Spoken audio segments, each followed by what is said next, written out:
My stepdaughter looked me in the eye and said the greatest gift for her wedding would be if I did not come.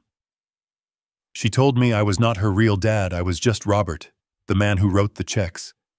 My wife sat right there next to her and stayed silent. She did not defend me. She did not say a word. So I did exactly what they asked. I disappeared. But before I left, I made sure I took everything that belonged to me. After selling the house they were sleeping in and canceling every single wedding vendor, the only thing I left in the empty kitchen was a folding chair and a receipt for $0. It was the shock of their lives. Before I tell you how I dismantled their world in 72 hours, let me know where you are watching from in the comments below. Hit like and subscribe if you believe that loyalty is expensive and betrayal should never be free. My name is Robert Sullivan. I am 68 years old, and for the last 15 years I have been the silent engine keeping a luxury lifestyle afloat for people who secretly despised me. I spent my life looking at spreadsheets calculating risks as a chief financial officer for a Fortune 500 company. I know how to spot a bad investment. I just never realized the worst investment of my life was sleeping in the master bedroom and living in the guest room down the hall. Last Friday night was supposed to be a celebration. We were at Le Bernardin, one of the most expensive seafood restaurants in Manhattan. The lighting was dim, the tablecloths were crisp white, and the air smelled of old money and quiet judgment. I was sitting across from my wife Patricia and her 26-year-old daughter Madison. Madison was glowing. She had that influencer shine, the kind that comes from weekly facials and a life free of manual labor. She was scrolling through her phone, probably checking the engagement on her latest post about wedding stress. I sat there sipping my sparkling water, waiting. The waiter placed the bill on the table. It was heavy bound in leather. Without looking up, Madison slid a cream-colored envelope across the table toward me. It was the official wedding invitation. The paper was thick, hand-pressed cotton with gold leaf lettering. I knew the texture well because I was the one who paid $5,000 for the printing. I opened it, expecting to see my name listed as the host. Traditionally, the father of the bride, or in this case the stepfather who paid for everything, is listed at the top. I scanned the elegant script. Mr. and Mrs. Gary Miller request the honor of your presence at the marriage of their daughter Madison. I froze. Gary Miller, her biological father, the man who had not paid a dime in child support since 1998, the man who showed up once a year with a hangover and a cheap toy, then disappeared when the rent was due. My name was nowhere on the invitation. I looked up at Madison. She was not looking at me. She was using her butter knife to dissect a scallop. Madison, I said, keeping my voice low, I think there is a misprint. My name is missing. She finally looked up. Her eyes were the same shade of blue as her mother's, and they held the same capacity for cruelty. It is not a mistake, Robert. We talked about it. Gary is walking me down the aisle. I felt a cold pressure in my chest. I placed the invitation down. But Gary is not hosting this wedding. I am. I have already put down $80,000 in deposits. The venue, the flowers, the catering. Gary has not contributed a cent. Madison sighed, the kind of dramatic sigh she used when a waiter brought her tap water instead of bottled. Please do not make this about money, Robert. You always make it about money. This is about aesthetics. Gary is my real dad. He has that rugged, artistic look. It fits the vintage vineyard vibe we are going for. You have to admit you are a bit corporate. You look stiff in photos. We want the pictures to be perfect for Vogue.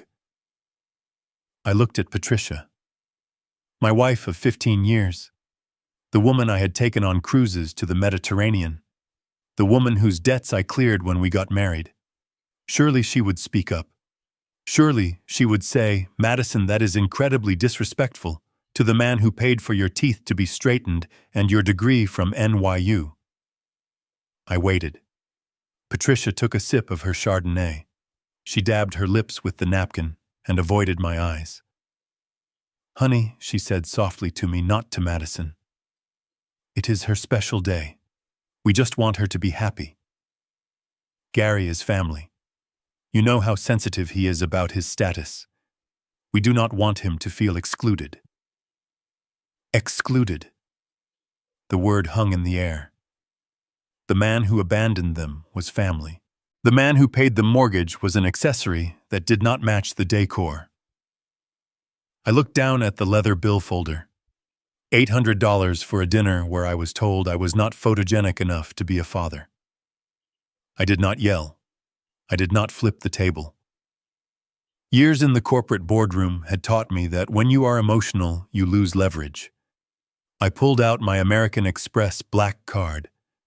The heavy metal card clinked against the china. "I understand," I said. "I want the photos to be perfect, too." Madison clapped her hands together. "Thank you, Robert. I knew you would get it." "Oh, and since you are being so understanding, Tyler and I were thinking about upgrading the champagne toast to Dom Perignon. It is only an extra $4,000. I looked at her smile. I saw the braces I paid for. I saw the dermatology appointments I covered.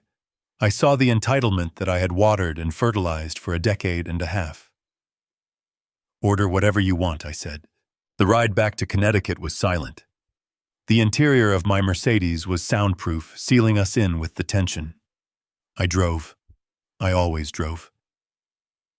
Patricia sat in the passenger seat scrolling through her iPad. Madison was in the back texting her fiancé Tyler. I watched the city lights fade into the darkness of the highway. My mind was racing, but my face was stone. I was doing the math. Not the math of the wedding budget, but the math of my life. I calculated the years I postponed my retirement to fund their lifestyle.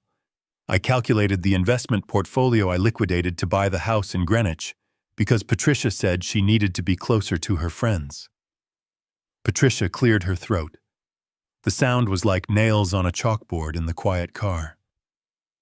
"Robert," she said, her voice dripping with that fake sweetness she used when she wanted something. I was thinking. Since Gary is walking Madison down the aisle, he needs to look the part. He does not have a proper suit. I kept my eyes on the road. And, well, she continued, hesitated for a second, then plunged in. "You have that beautiful charcoal Armani suit in your closet. The one you wore to the gala last year. You and Gary are about the same size now that he has lost some weight. I was wondering if we could borrow it for him just for the weekend. We do not want him looking shabby next to Madison." I gripped the steering wheel so hard my knuckles turned white. They did not just want to replace me. They wanted to strip me for parts. They wanted to dress the deadbeat dad in my clothes so he could play the role of the successful patriarch. It was almost funny. It was grotesque. I took a breath. A slow, deep breath. If I exploded now, they would paint me as the villain. They would say I was jealous, petty, controlling. I needed to be smarter. I needed to be the ghost they thought I was. "Sure," I said. My voice sounded flat even to my own ears. "He can borrow the suit." "Really?" Patricia sounded surprised. "Oh, thank you, honey. You are being so big about this. I know it is awkward, but it means the world to Madison." From the back seat, Madison chirped. "Thanks, Robert. You are a lifesaver. Gary is going to look so hot." Hot. She was talking about her father. I felt a wave of nausea.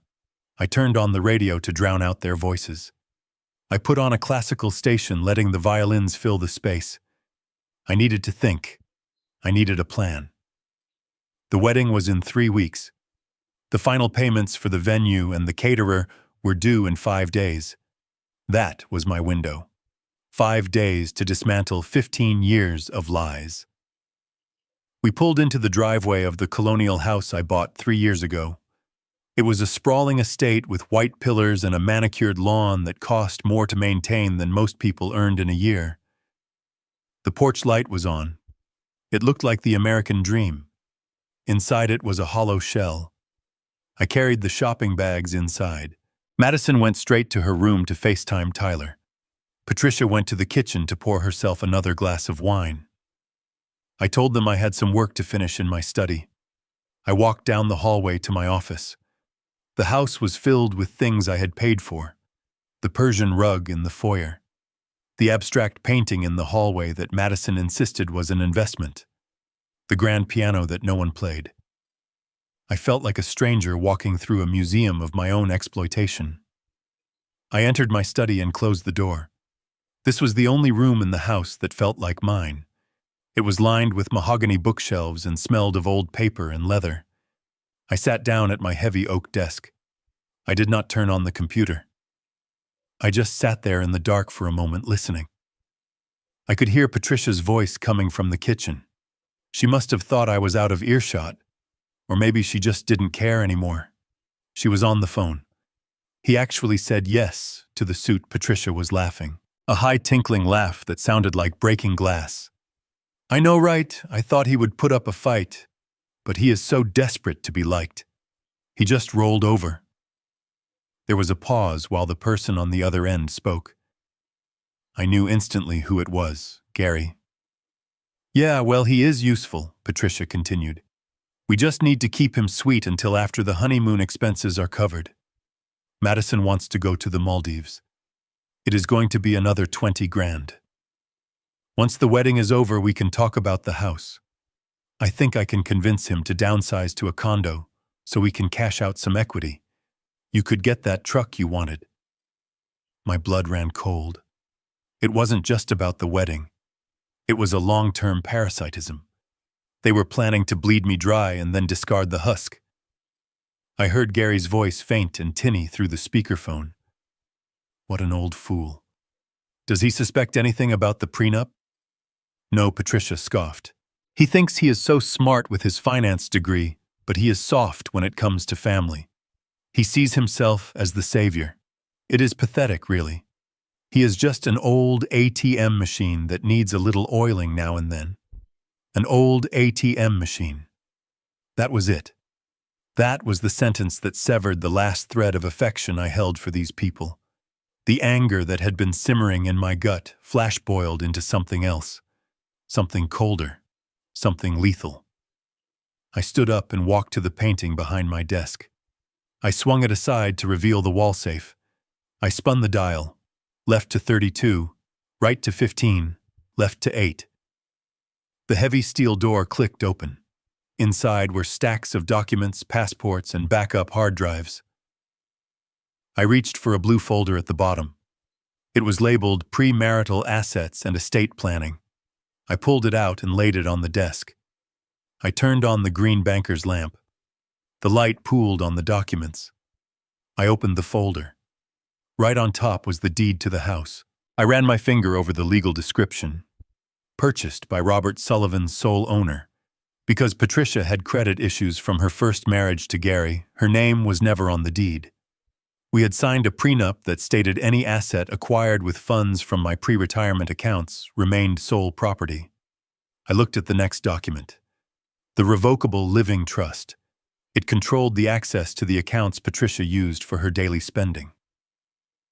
I looked at the wedding vendor contracts. Every single one of them was signed by me. Not Madison, not Tyler. Me. I was not just the ATM. I was the bank owner, and the bank was about to close. I checked the time. It was 11:30 p.m. on a Friday. Most people would wait until Monday to call their lawyer. I was not most people. I picked up my phone and dialed a number I had not called in years. It rang twice. Sullivan, a voice rasped. It was late, but Arthur Blackwood never slept. He was the kind of lawyer you hired when you wanted to scorch the earth. Arthur, I said. I apologize for the late hour. You are the only client who apologizes. Arthur grunted. What is wrong? You sound like you are staring at a dead body. Not yet, I said, looking at the photo of Patricia and me on my desk. I knocked the frame face down. But I need to liquidate a property. Fast. I need a cash buyer closed in 7 days. Which property? Arthur asked. The house I am standing in, I said. There was a silence on the other line. Then Arthur chuckled, a dry, dusty sound. The Greenwich estate. Patricia is not going to like that. Patricia is not going to know, I said. Not until the locks are changed. And Arthur, I need to cancel some checks. A lot of checks. I heard the sound of a lighter clicking and a deep inhale. Start talking, Robert. I have a pen. For the next hour, I laid out the architecture of their destruction. I did not raise my voice. I did not cry. I simply moved assets from column A to column B. I instructed Arthur to trigger the penalty clauses in the wedding contracts. I authorized the immediate sale of the house to a holding company that specialized in distress purchases. They would buy it for 20% under market value if they could take possession in 48 hours. I told them to take the deal. I did not care about the loss. I would have burned the house down if it wasn't illegal. Losing money was acceptable. Losing my dignity was not. When I hung up the phone, the house was quiet. Patricia and Madison were asleep upstairs, dreaming of Armani suits and Maldives beaches. They had no idea that the roof over their heads was already sold. They had no idea that the credit cards in their wallets were already dead plastic. I walked to the window and looked out at the swimming pool glowing blue in the moonlight. I remembered teaching Madison how to swim in that pool. I remembered holding her when she cried after her first heartbreak. I remembered paying off Gary's gambling debts so he wouldn't go to jail, just so Madison wouldn't have a felon for a father. I had been a good man. I had been a generous man. But tonight, Robert the father died. Robert the CFO was back in charge, and the audit was going to be brutal. I went back to the safe and pulled out one last thing. It was a velvet box containing a diamond necklace I had bought for Madison as a wedding gift. It was worth $15,000. I looked at it for a moment, the diamonds sparkling under the lamp. Then I dropped it into the trash can next to my desk. I turned off the light and walked out of the study. I climbed the stairs to the master bedroom. Patricia was sleeping soundly, her breathing deep and even. I lay down on my side of the bed, the side I paid for. I stared at the ceiling. Tomorrow, the real show would begin. I would play the part of the obedient, beaten-down stepfather for exactly 48 more hours. I would smile. I would nod. I would let them think they had won. I would let them inflate the balloon of their arrogance until it was ready to burst. And then I would bring the needle. As I closed my eyes, I thought about the invite again. Mr. and Mrs. Gary Miller. I whispered into the darkness. Good luck paying the bill, Gary. The next morning, the sun hit the breakfast nook with that aggressive cheerfulness that only happens when your life is falling apart. Madison was already at the table, surrounded by bridal magazines. She was circling flower arrangements with a red marker. Patricia was making smoothies, the blender whirring loudly, drowning out any need for conversation. Morning, Robert. Patricia shouted over the noise. She poured a green sludge into a glass and set it in front of me. Drink up. You looked a little tired last night. We have a big day. The florist appointment is at 10, and then we need to go to the tailor for Gary's fitting. I looked at the smoothie. Kale and ginger. The taste of penance.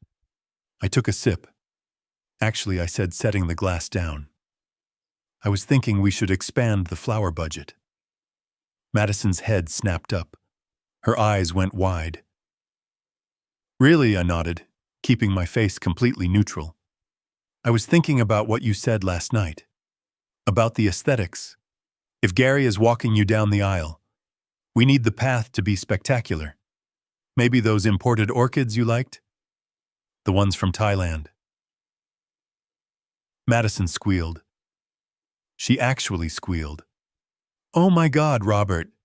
Those are like triple the price. Does it matter? I asked, spreading cream cheese on a bagel. You only get married once. Let's make it Vogue-worthy. Patricia beamed at me. She walked over and kissed the top of my head. See, I told you he would come around. He just needed a good night's sleep. I smiled. It was a tight, thin smile, but they were too absorbed in their greed to notice the difference. Call the florist, I said. Tell them to double the order and put it on my tab. I watched Madison scramble for her phone, her fingers flying across the screen. She was texting Tyler, probably telling him that the old ATM was dispensing cash again. While she was distracted, my phone vibrated in my pocket. It was a text from Arthur Blackwood. House sale contracts ready. Buyer wired the funds. Escrow closes Monday morning. You have 48 hours to vacate. I felt a surge of adrenaline. It was done. The clock was ticking. We spent the day hemorrhaging money. At the florist, I approved a $20,000 archway. At the tailor, I paid for expedited alterations on my own suit so it would fit Gary's beer gut. I stood there in the fitting room watching the tailor pin the fabric of my Italian wool suit around the man who had slept with my wife while I was at work 20 years ago. Gary was preening in the mirror. "Not bad, Bob," he said, looking at my reflection. "You have good taste. Little tight in the shoulders, but I make it work." "You certainly do," I said. He turned to me, lowering his voice. "Hey, about the bachelor party. Tyler and I were thinking Vegas. Just a quick weekend. We might need a little injection of funds. You know to do it right." I looked at him. This man had no shame. It was a bottomless pit of need. "Send me the itinerary," I said. "I will take care of it." Gary clapped me on the back. "You're a good sport, Bob. I don't care what Patty says about you being a bore. You're all right." I mentally added Vegas trip to the list of things I would cancel on Monday. The weekend was a blur of spending. I became the yes man they had always wanted. I approved the premium open bar. I approved the live string quartet. I approved the fireworks display. With every yes, I saw Madison's respect for me diminish. To her, I wasn't a father being generous. I was a servant knowing his place. By Sunday night, the estimated cost of the wedding had ballooned to $150,000. Madison was ecstatic. Patricia was smug. Gary was drunk on my scotch. I went to my study and printed out a single document. It was the confirmation of the cancellation of all credit cards effective Monday at 9 a.m. I placed it in my briefcase next to the house sale papers. Monday morning arrived with gray skies. I dressed in my work clothes even though I was retired. Old habits. "Where are you going?" Patricia asked from the bed. She was wearing a silk eye mask. "Meeting with the financial planner." I lied effortlessly. "Just moving some funds around to cover the wedding checks." "Good," she mumbled, rolling over. "Make sure you transfer enough for the honeymoon, too." I walked downstairs. The house was silent. I looked at the living room one last time. I looked at the spot on the rug where I had played horsey with Madison when she was 10. I felt a pang of sadness, sharp and sudden. It didn't have to be this way. If they had shown me 1 ounce of gratitude, if they had just invited me to the wedding as a father. But they didn't. I walked out the front door and locked it. I keyed in the code to the lockbox I had installed on the porch railing earlier that morning. I placed the house key inside. I walked to my car. I did not look back. I drove to a coffee shop in town and ordered a black coffee. I sat by the window and waited. At 9 a.m., my phone buzzed. It was a notification from the bank. All accounts frozen. Authorized user cards declined. At 9:15 a.m., the first text came. It was from Madison. "Dad, I'm at the spa. My card just got declined. It's embarrassing. Can you fix it?" I did not reply. At 9:30 a.m., the real estate agent called. "The moving crew is at the house, Mr. Sullivan. They are asking if the residents are ready to leave." I took a sip of my coffee. "Proceed," I said.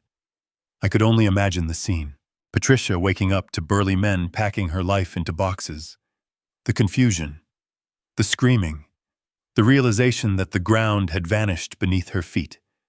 At 10 a.m., my phone began to ring.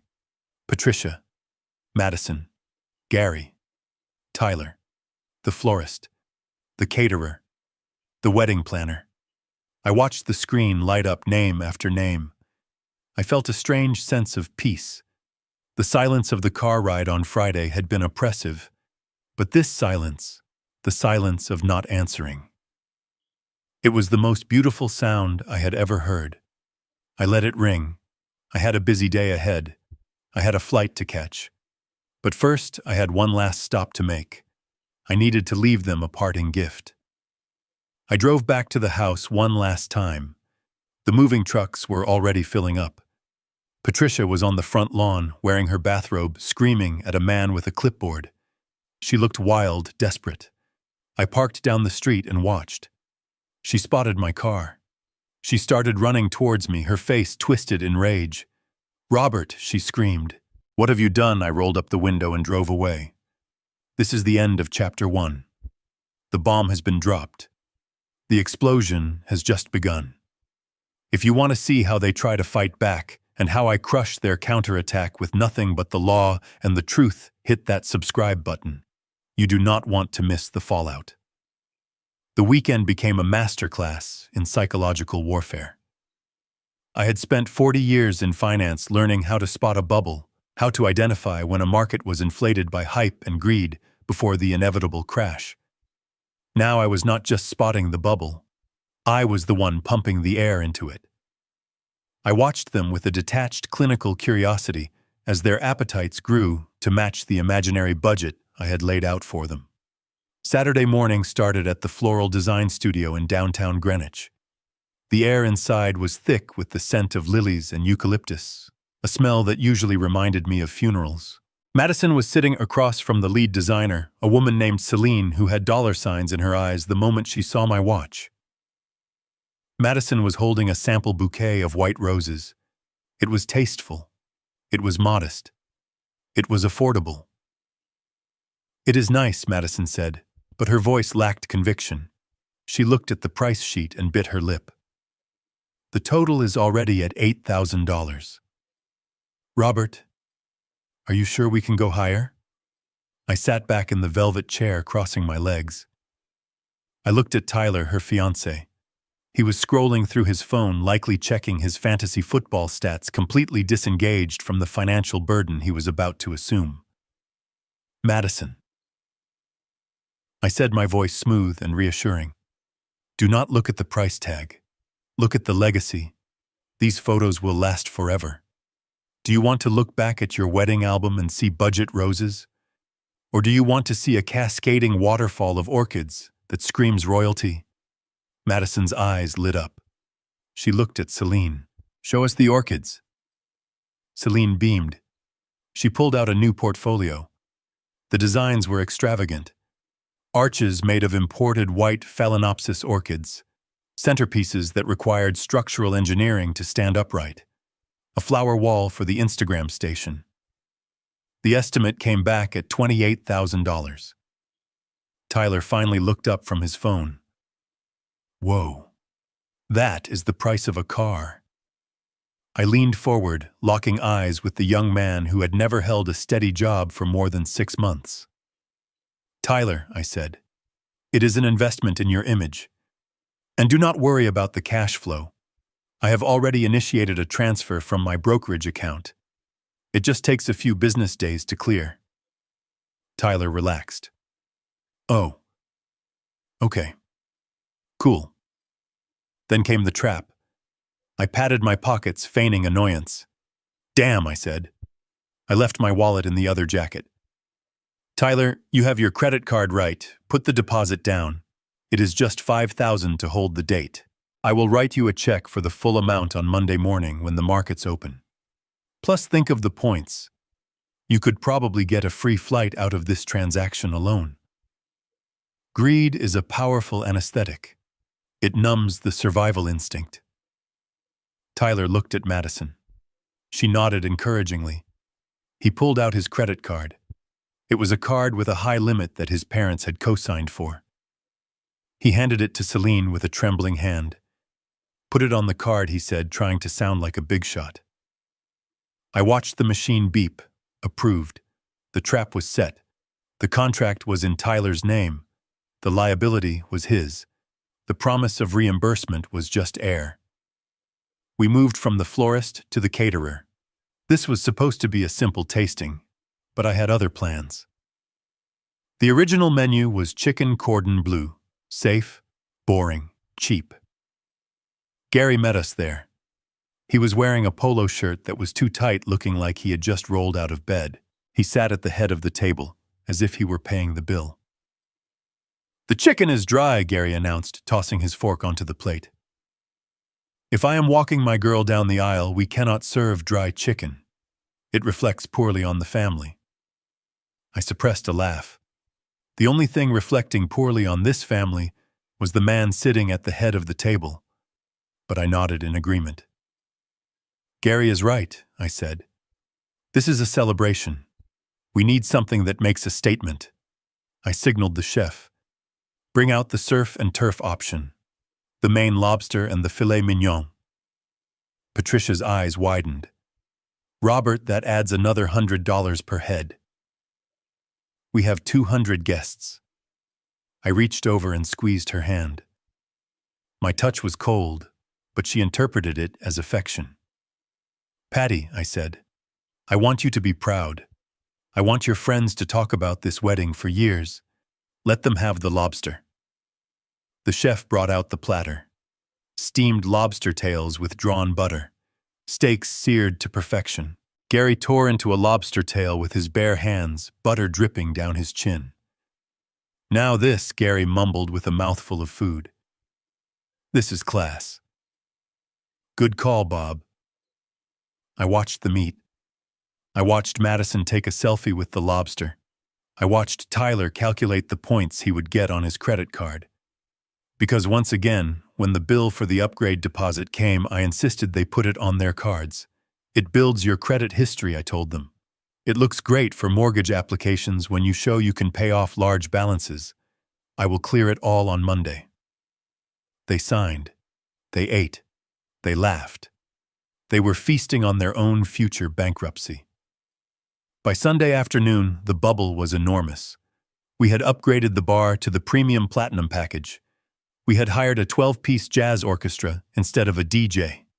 We had booked a vintage Rolls-Royce for the getaway car. Every single contract was signed by Madison or Tyler. Every single deposit was paid with their credit cards or the emergency savings account Tyler's parents had given him for a house down payment. Total estimated debt they had accrued in 48 hours, $65,000. Sunday night we gathered in the living room. The mood was electric. Madison was high on the adrenaline of spending. Patricia was looking at me with a newfound respect, or perhaps just satisfaction, that I had finally learned my place as the financier. Gary was there too, of course. He was drinking my 20-year-old scotch, reclining in my leather armchair. To the happy couple, Gary toasted, raising his glass, and to me for making such beautiful children. Patricia giggled, and to Robert she added as an afterthought, "For being so supportive." I raised my glass of water. "To Monday," I said. They thought I was toasting the day I would transfer the money. They had no idea I was toasting their execution. Later that night, I went to my study. I needed to make sure the timeline was perfect. The house sale would close at 9 a.m. The movers were scheduled for 10 a.m. My flight to Italy was at 2 p.m. I sat at my desk and looked at the stack of receipts Madison had proudly handed me. She wanted me to have them, so I knew exactly how much to write the check for. I picked up my checkbook. I uncapped my fountain pen. The ink was black, permanent. I wrote the date. Monday. I wrote the payee, Madison Miller. I wrote the amount. Then I stopped. I looked at the check. It was a beautiful piece of paper. It represented safety. It represented a father's love. I ripped it out of the book. I tore it in half. Then I tore it again, and again, until it was just confetti. I dropped the pieces into the wastebasket. There would be no check. There would be no transfer. There would be no rescue. I walked to the window and looked out at the driveway. Tyler's car was parked next to Madison's. They were staying the night. They wanted to be close to the bank in the morning. They were sleeping in a house that didn't belong to them anymore. They were spending money that didn't exist. They were planning a future on a foundation of sand, and the tide was coming in fast. I went upstairs to the guest room. I had moved my things in there quietly throughout the day. My suitcases were packed and hidden in the closet. My passport was in my jacket pocket. I lay down on the single bed. It was uncomfortable, but it felt better than the king-sized bed in the master suite. That bed was full of lies. This bed was honest. I closed my eyes and listened to the silence of the house. It was the calm before the storm. In a few hours, the sun would rise on a new reality. I fell asleep dreaming of lobster shells and withered orchids. When I woke up, the digital clock read 5 a.m. It was Monday. I got up, showered, and dressed in my travel clothes. I moved silently through the house. I could hear Gary snoring from the living room sofa. He had passed out there last night. I walked into the kitchen. The granite countertops were cold. This was the stage for the final act. I pulled the envelope from my jacket. Inside was the letter I had written, the eviction notice from the new owners, and the cancellation receipts for the few things that were actually in my name. I placed the envelope in the center of the kitchen island. I pulled up a single folding chair and placed it facing the envelope. It looked like an art installation, a monument to consequences. I checked my watch. 5:30 a.m. The moving crew for the heavy furniture, the things I was selling, not keeping, would be here in 4 hours. But I would be gone by then. I picked up my suitcase. I walked to the back door. I paused and looked at the family photos on the wall. Madison's graduation. Patricia and me in Hawaii. Gary holding a beer at a barbecue. I took them all down. I did not want them. I stacked them on the floor face down. I opened the door and stepped out into the cool morning air. The sun was just starting to bleed over the horizon, painting the sky in shades of bruised purple and angry orange. I got into my car. I started the engine. I looked at the house one last time. "Goodbye," I whispered. I put the car in gear and drove away. The bubble was full. It was floating high in the sky, shimmering and beautiful, and I had just let go of the string. While Madison and Tyler were busy burning through their credit limits on lobster and imported orchids, I was sitting in a booth at the back of a 24-hour diner 3 towns over. The vinyl seat was cracked, and the air smelled of burnt coffee, a stark contrast to the luxury I had just left behind. But this was where business was done when you did not want to be seen. Across from me sat a man who looked like a shark in a cheap suit. His name was Mr. Kane, a representative for a private equity firm that specialized in distressed assets. They bought homes for cash, no questions asked, as long as the price was right and the closing was immediate. On the table between us lay a thick stack of documents. The deed to my house in Greenwich. The appraisal report from last year valuing the property at $2.8 million. And the contract Mr. Kane had just slid over to me. I put on my reading glasses and looked at the number on the bottom line. 2.1 million. It was a lowball offer, an insulting figure that would make any real estate agent scream. I was losing $700,000 in equity instantly, a loss of 25%. In my former life as a CFO, I would have fired anyone who brought me a deal this bad. But today I was not looking for profit. I was looking for speed. I was buying a weapon, and weapons are expensive. I looked at Mr. Kane. He was watching me tapping a gold pen against his chin, expecting me to negotiate. He thought I was desperate. He thought I was in debt. He had no idea I was simply a man who was done waiting. "The price is acceptable," I said, my voice steady. Kane stopped tapping. He blinked, surprised. "Just like that." "You know the market is hot, Mr. Sullivan. You could get more if you listed it properly. I do not have time for open houses, I replied. I do not have time for inspections or mortgage contingencies.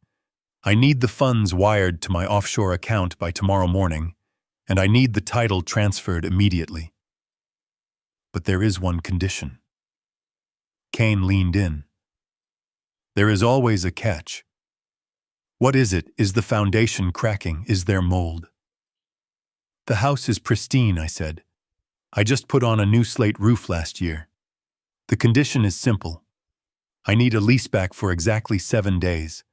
I will pay rent for the week. But on the 8th day at 9 a.m. sharp, you take possession. You change the locks. You bring the eviction crew if necessary. Kane smiled a predatory grin that showed too many teeth. We can do that. We are used to handling sensitive exits. But what about the other occupants? Public records show you are married. Does your wife know you are selling the roof over her head for 70 cents on the dollar? I reached into my briefcase and pulled out the document that was the cornerstone of my entire plan. It was not the deed. It was something far more personal. A post-nuptial agreement dated 5 years ago. I slid it across the table. My wife has no claim to this property, I said. This was the secret weapon Patricia had conveniently forgotten about. 5 years ago, my wife had a secret of her own. She had developed a gambling habit. It started with bingo, then moved to slot machines, and finally ended in the high-stakes rooms of Atlantic City. I found out when a man with a broken nose showed up at my office demanding $150,000 that Patricia had borrowed against her jewelry. She was terrified. She was weeping on the floor of our living room, begging me to save her, promising she would never do it again. I saved her. I paid the debt. I made the problem go away. But I am a businessman. I do not give away money without securing collateral. I told her I would pay off her mistakes, but she had to sign a post-nuptial agreement. It stated clearly that in exchange for my financial bailout, she waived all rights to my premarital assets, specifically the Greenwich estate and my retirement accounts. She signed it without reading it. She was so desperate to escape the consequences of her gambling that she would have signed her soul away. She probably thought I would never use it. She probably thought I was too soft, too in love, too weak to ever enforce a contract against the woman I slept next to. She was wrong. Mr. Kane flipped through the legal pages. He read the waiver clause. He whistled low and impressed. Ironclad, he said. You really tied her hands. I did not tie her hands, I said, taking the document back. I just refused to be the one who drowned with her. I picked up the pen. The ink flowed smoothly onto the paper. Robert Sullivan. I signed my name 3 times. With each signature, I felt the weight of the house lifting off my shoulders. The heated pool. The home theater I never used. The wine cellar Gary was currently raiding. It was all gone. It was just bricks and mortar now. I stood up and shook Kane's hand. His palm was sweaty. Wire the funds, I said, and have your crew ready for Monday morning. I will leave the keys in the lockbox. When I drove back to the house, it was late afternoon. The sun was casting long shadows across the lawn, making the white pillars look like the bars of a golden cage. I pulled into the driveway and saw Patricia standing by the front door. She was holding fabric swatches up against the exterior brickwork. She waved at me, smiling. She looked happy, safe, secure. Robert, she called out as I got out of the car. I was thinking, since we are doing so much for the wedding, maybe next month we should repaint the exterior. This white is getting a little dingy. I was thinking of a soft cream color. It would look so elegant. I walked up the steps. I looked at the house that now belonged to a private equity firm. I looked at the woman who was planning renovations on a property she had been evicted from hours ago. Cream sounds nice, I said. She hooked her arm through mine. And Madison was saying we should convert your study into a nursery eventually.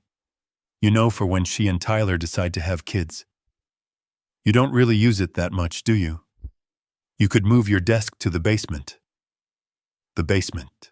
They wanted to put me in the basement of a house I had just sold. The irony was so rich, I could taste it. I opened the front door for her.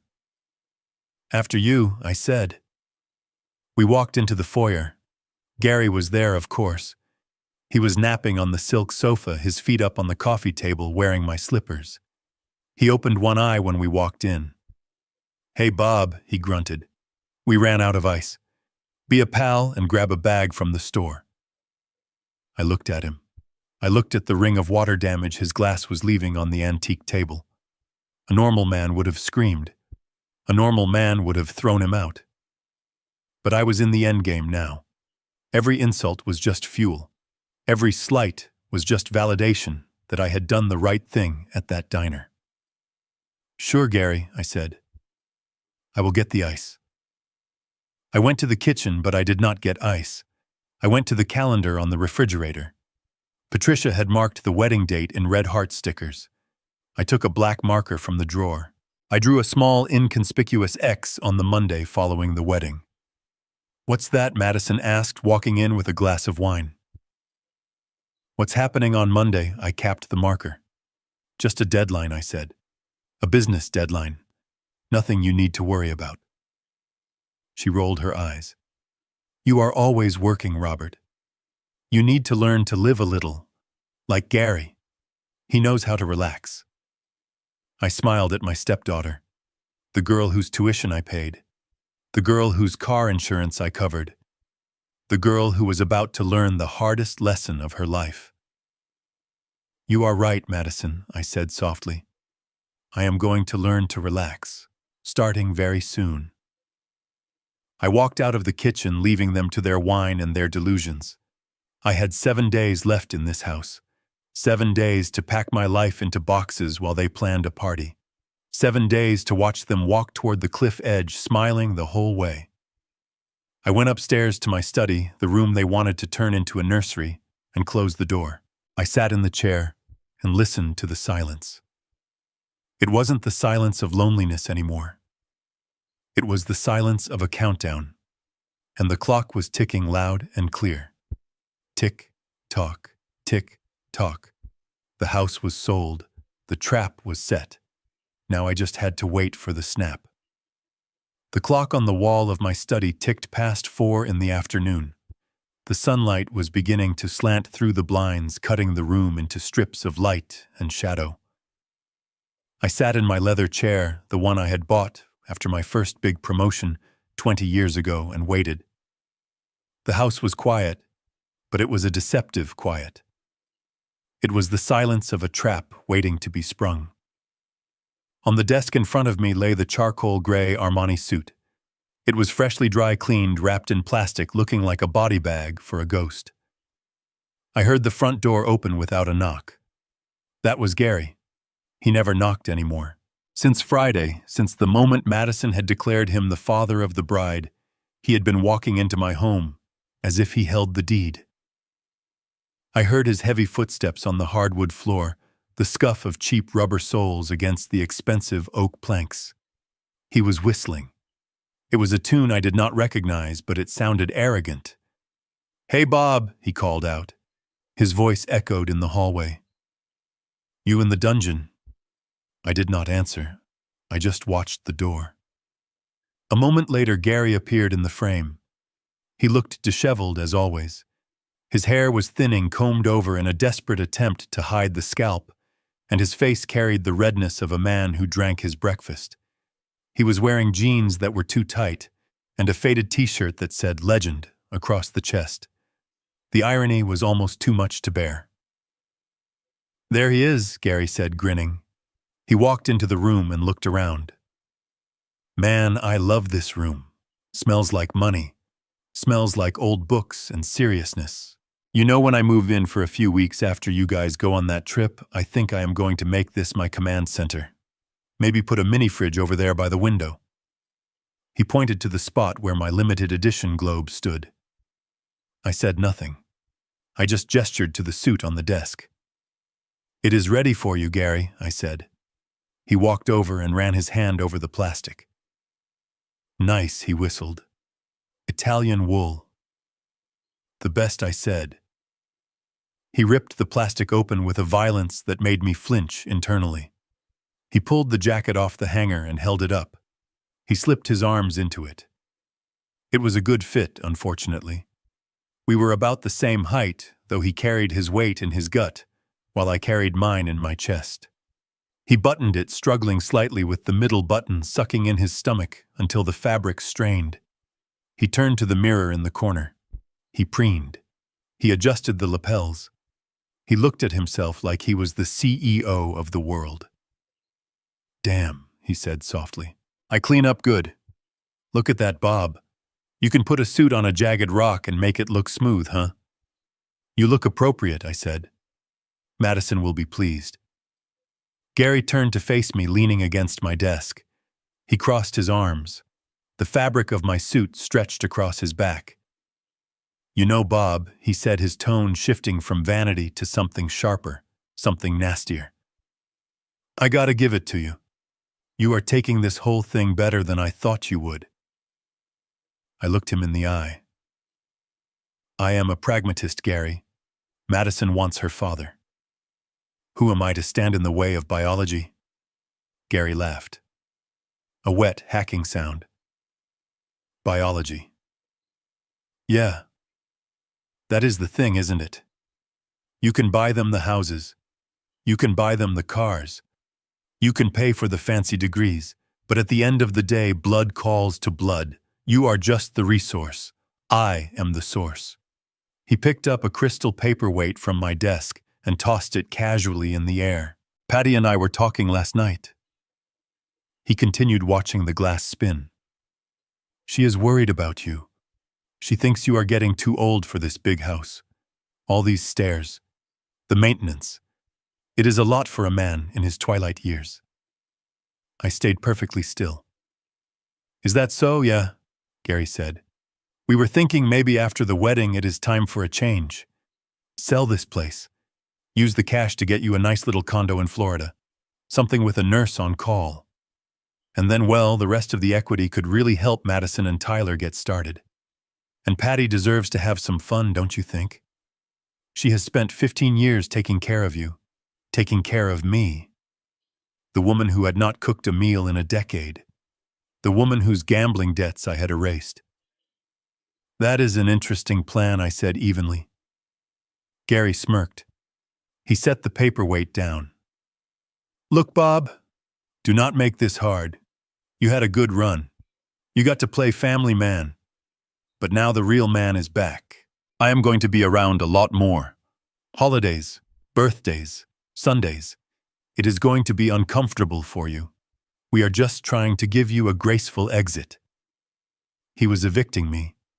In my own study, wearing my own suit, the man who had abandoned his daughter was telling me it was time to leave so he could consume the carcass of my life. I stood up. I walked over to him.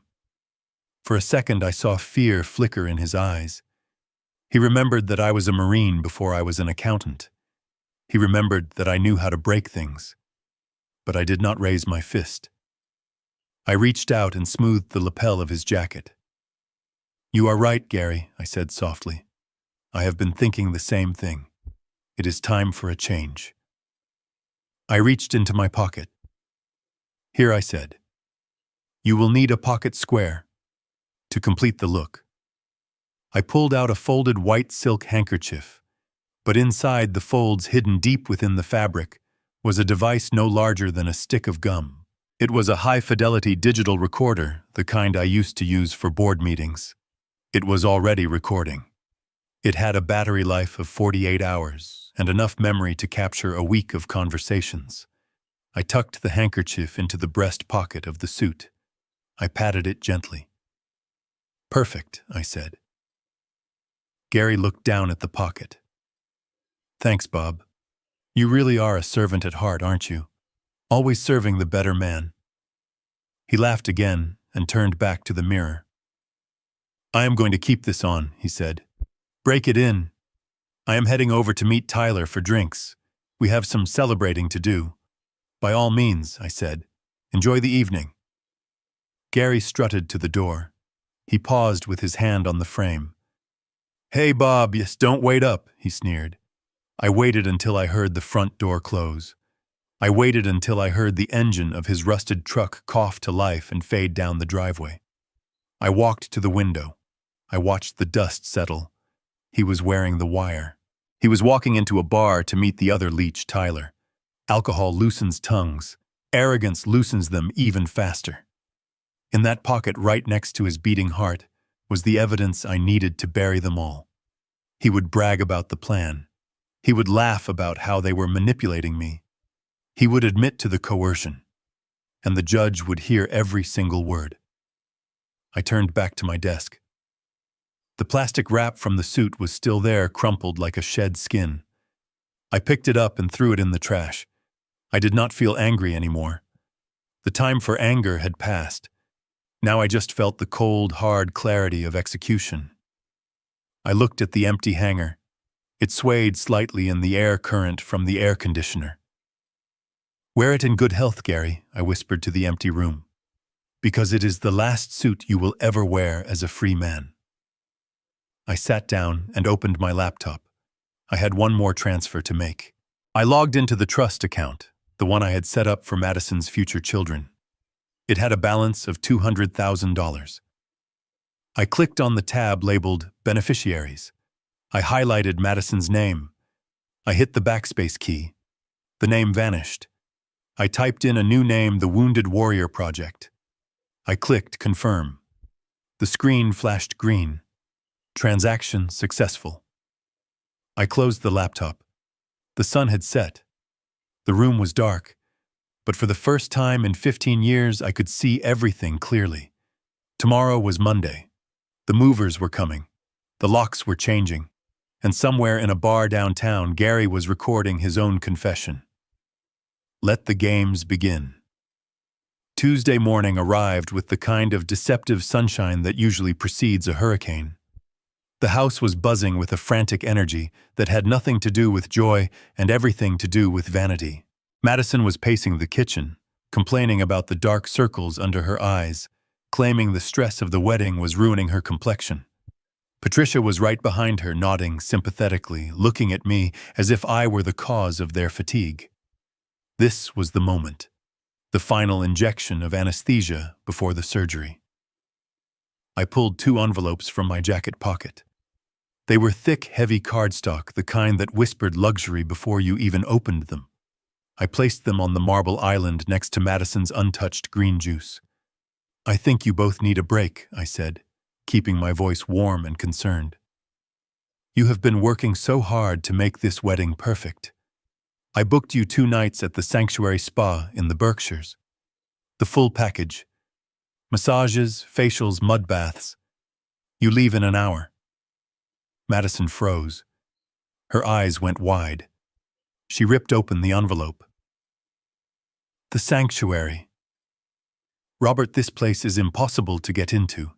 It costs like $2,000 a night. I smiled.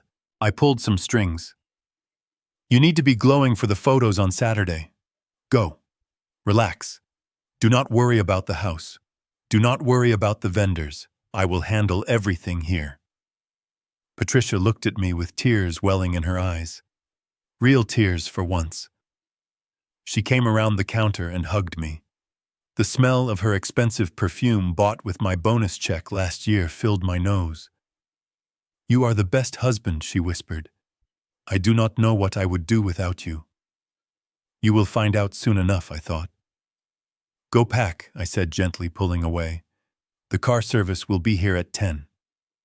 For the next hour, I watched them scramble. They packed as if they were going to Fashion Week, filling Louis Vuitton duffels with silk robes and designer swimwear. They were giddy. They were laughing. They were already mentally checking out of reality. At 10 o'clock sharp, a black Lincoln Navigator pulled into the driveway. The driver loaded their bags. Madison blew me a kiss from the back seat. Bye, Dad. You're the best. It was the first time in 10 years she had called me Dad without following it up with a request for money. It was also the last time she would ever say it. I waved until the car turned the corner and disappeared behind the hedgerow. The moment the taillights vanished, the smile dropped from my face like a heavy curtain. I turned back to the house. The silence was absolute. It was 10:05 a.m. I pulled out my phone and dialed the number for Titan Logistics. "You are clear to approach," I said. They must have been waiting around the block, because 3 minutes later, 2 massive 18-wheelers rolled up the driveway. These were not your average movers. These were white-glove relocation specialists, the kind used by museums and billionaires. They wore uniforms that were cleaner than Gary's best shirt. The foreman, a man named Miller, walked up to me with a tablet. "Mr. Sullivan," he said, "we have the inventory list. We are prioritizing high-value assets and personal property." Correct, I said. "I want to be very specific. If I bought it, it goes. If she bought it, or if it is cheap laminate, it stays. I want the contrast to be visible." Miller nodded. "We will have the ground floor cleared in 3 hours." I stood in the foyer and directed traffic. It was a surgical extraction. I watched them wrap the grand piano in protective padding. That piano cost $60,000. Patricia didn't play. She just used it to display framed photos of herself. "Take it," I said. They moved to the living room. The Persian rugs were rolled up, revealing the bare hardwood underneath. The Eames lounge chair, my favorite reading spot, was carried out. The 75-inch OLED television was unmounted from the wall, leaving a stark rectangular outline of dust where it had been. I walked into the kitchen. This was the hardest part, but also the most necessary. I opened the wine cellar. There were 300 bottles of vintage wine. Bordeaux, Napa Cabernets, rare scotches. Gary had already put a dent in the collection, but the bulk of the value remained. "Pack it all," I ordered. "Leave the 2 bottles of grocery store Chardonnay on the bottom rack." Why, one of the movers asked, confused. "So they have something to drink when they realize their lives are over," I said. By 2:00 p.m. the house had undergone a transformation. It did not look like a home anymore. It looked like a warehouse that was going out of business. In the dining room, the solid mahogany table that seated 12 was gone. In its place, I left the folding card table Patricia had brought into the marriage 15 years ago. It sat there wobbly and scratched, looking pathetic in the center of the grand room. In the living room, the Italian leather sofas were in the truck. All that remained were a few velvet poufs Madison had bought from an online discount store and a beanbag chair that smelled like dog. I went upstairs to the master bedroom. I stripped the bed. The Egyptian cotton sheets, the down comforter, the memory foam mattress, all mine. All paid for by the sweat of my 40-year career. I had the movers take the mattress. I left the box spring. It felt petty, but then I remembered the conversation I had overheard about putting me in the basement. Petty was just a matter of perspective. I went into the closet. My side was already empty. I looked at Patricia's side. Rows of designer dresses, shoes, handbags, tens of thousands of dollars in merchandise. I did not touch a thread of it. Let her keep her costumes. She would need them to maintain the illusion of wealth when she was standing in the unemployment line. The last thing to go was the art. The hallway had been lined with original oil paintings, landscapes of the coast that I had collected over decades. As the movers took them down, the walls looked naked.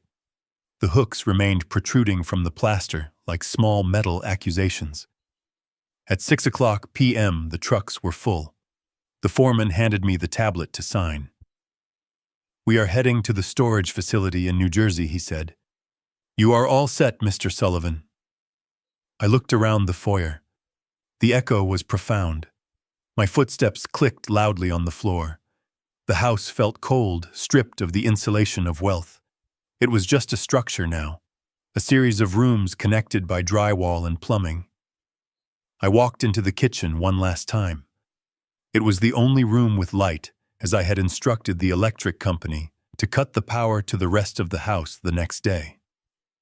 I placed the envelope on the counter, the one with the eviction notice and the cancellation receipts. I pulled up the single metal folding chair I had saved from the garage. I placed it facing the envelope. I sat down for a moment. I closed my eyes. I tried to feel guilt. I tried to feel sadness for the woman I had once loved. But all I could see was the text message on her phone to Gary, laughing about my stupidity. All I could hear was Madison telling me I was just Robert. I stood up. I was not Robert the husband anymore. I was not Robert the stepdad. I was Robert the ghost. I walked out the back door, locking it behind me. I walked to the front door and keyed the code into the lockbox one last time. I dropped the heavy brass key inside. It made a metallic clink that sounded like a gavel hitting a block. Case closed. I got into my car. The sun was setting, casting long, dying shadows across the lawn. I did not look back at the empty windows. I put the car in drive and headed toward the airport. I had a one-way ticket to Tuscany in my pocket. They had 2 days of massages and cucumber water ahead of them. 2 days of bliss. And then they would come home to the nothingness they had created. I was already 30,000 feet over the Atlantic Ocean, sipping a glass of warm whiskey in economy class, when the Lincoln Navigator pulled back into the driveway of the Greenwich estate. I can picture the scene with absolute clarity, not because I was there, but because I had spent 15 years studying the habits of these two women. I knew exactly how this tragedy would play out, beat by beat, scream by scream. It was Wednesday afternoon. Patricia and Madison were stepping out of the car, their skin glowing from 2 days of exfoliation and seaweed wraps that cost more than my first car. They were laughing. Madison was probably checking her phone, expecting to see the final confirmation from the florist for the orchid archway.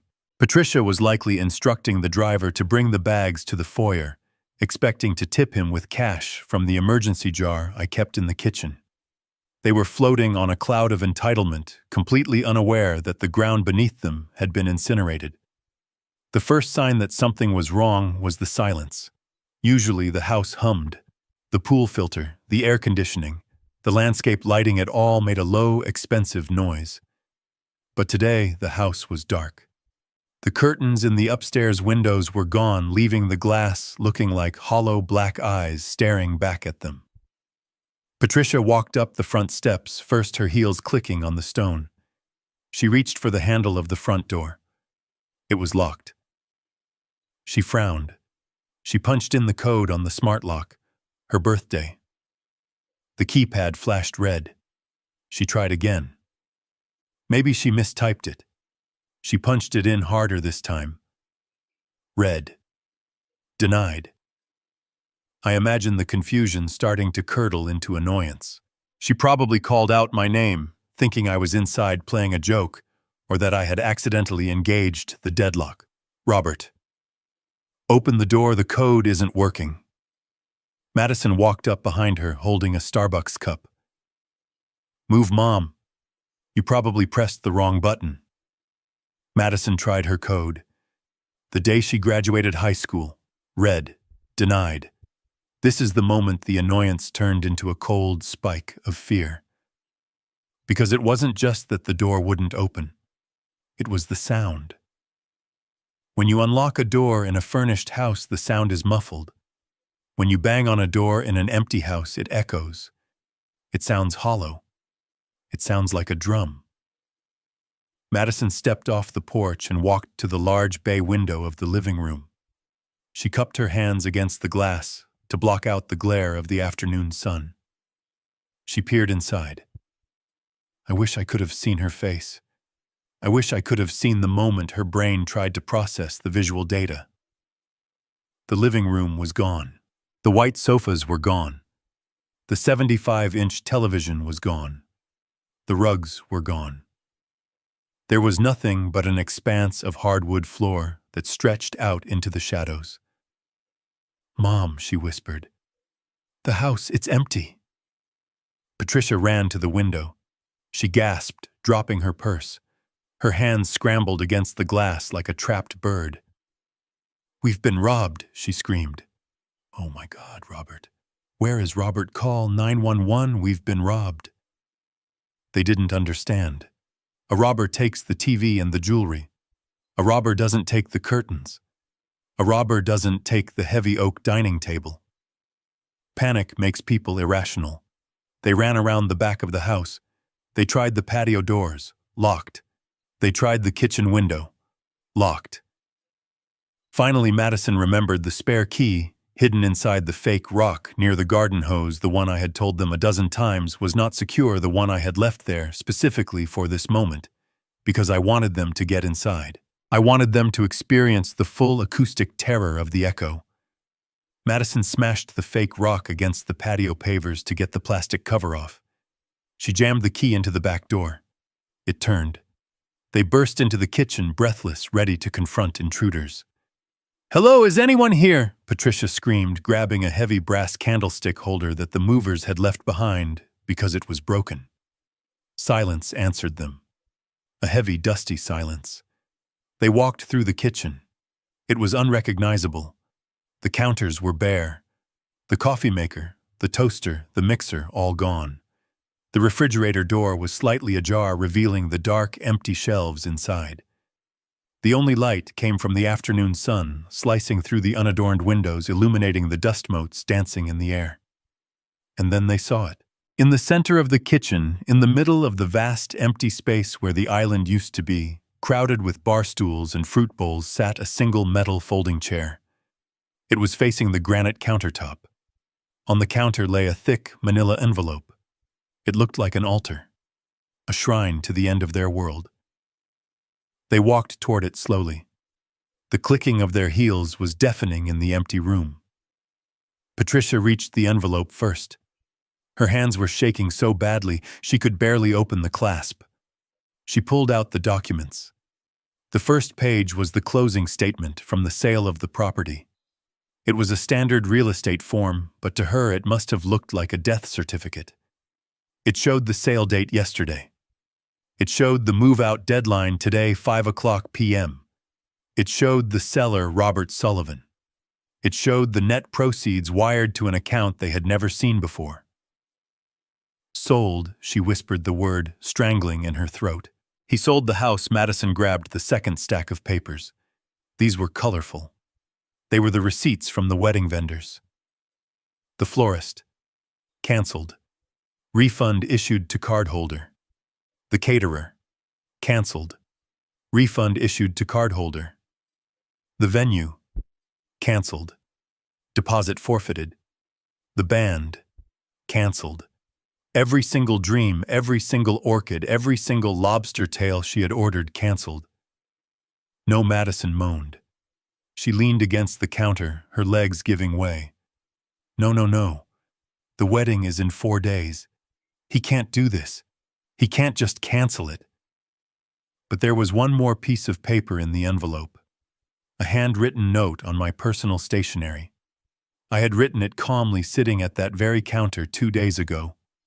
Patricia read it out loud, her voice cracking and breaking with every word. Dear Patricia and Madison, you wanted a wedding hosted by the father of the bride. You made it very clear that Gary is the father and I am just the bank. I have decided to respect your wishes. I have removed myself and my bank from the equation. The house has been sold. The new owners take possession at 5:00 p.m. today. You are currently trespassing. The wedding contracts were in my name. Since I am not the father, I have canceled them. Gary, as the real father, is free to rebook them. I have left the contact numbers below. I am sure he will be happy to provide his credit card details. Do not look for me. I am gone. And do not look for the money. It is gone too. Signed, Robert. The scream that tore out of Madison's throat was primal. It wasn't a cry of sadness. It was the rage of a parasite that had just been ripped from its host. She swept her arm across the counter, knocking the papers onto the floor. He ruined it. He ruined my life, she shrieked. kicking the folding chair. It clattered loudly across the empty kitchen floor, spinning on its side. Patricia slid down the front of the cabinets until she hit the floor. She sat there, amidst the paperwork, looking around the empty shell of the mansion she thought she owned. She looked at the spot on the wall where her portrait used to hang. It was just a white square now. "Where are we going to sleep?" Patricia whimpered. "Robert, where are we going to sleep?" Her voice echoed up the stairs, bouncing off the walls of the hollow bedrooms, fading into the nothingness I had left behind. Then the front door opened. Heavy footsteps thudded in the foyer. It was Gary. He had finally arrived, probably looking for a cold beer and a place to crash. "Hey," he yelled out. "Why is the TV gone? Did you guys decide to redecorate already?" Madison began to laugh. It was a high, hysterical sound that bordered on madness. "Welcome home, Dad," she screamed at the empty ceiling. "Welcome home."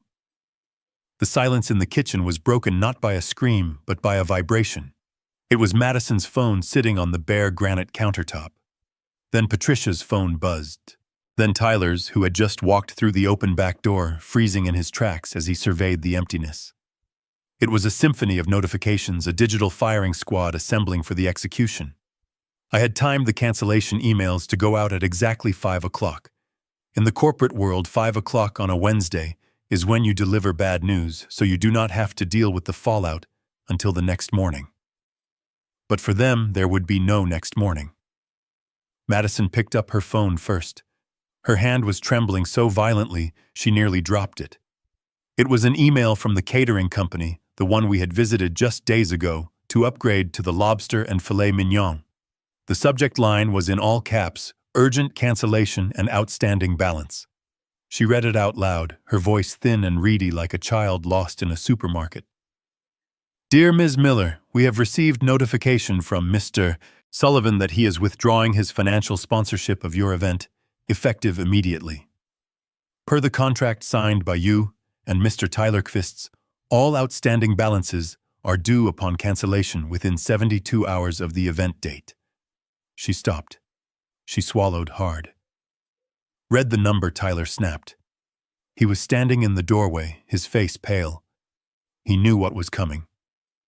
Madison choked out the figure. $42,580. They are charging us the full amount because the food has already been ordered.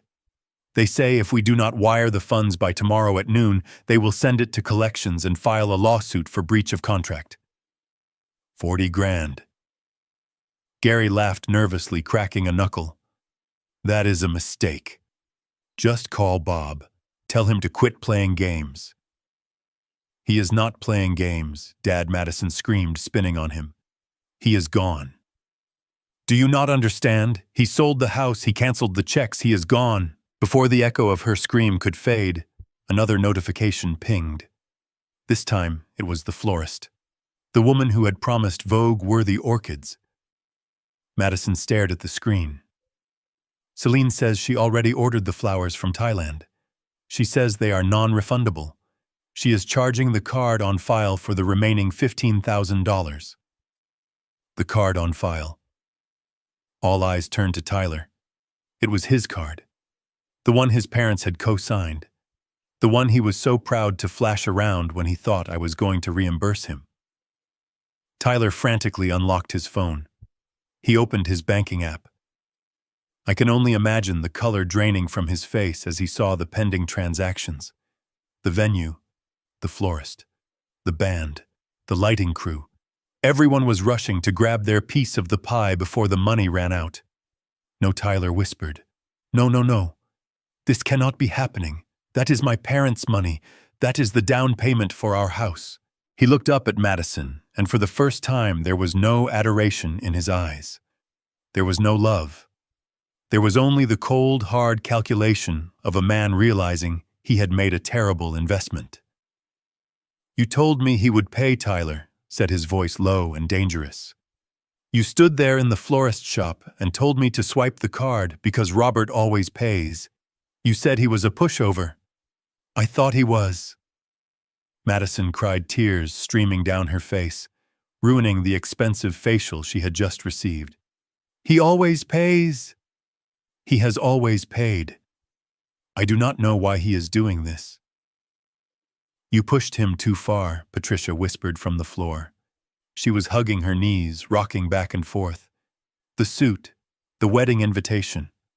You humiliated him, Madison. I told you not to push it with the dad thing.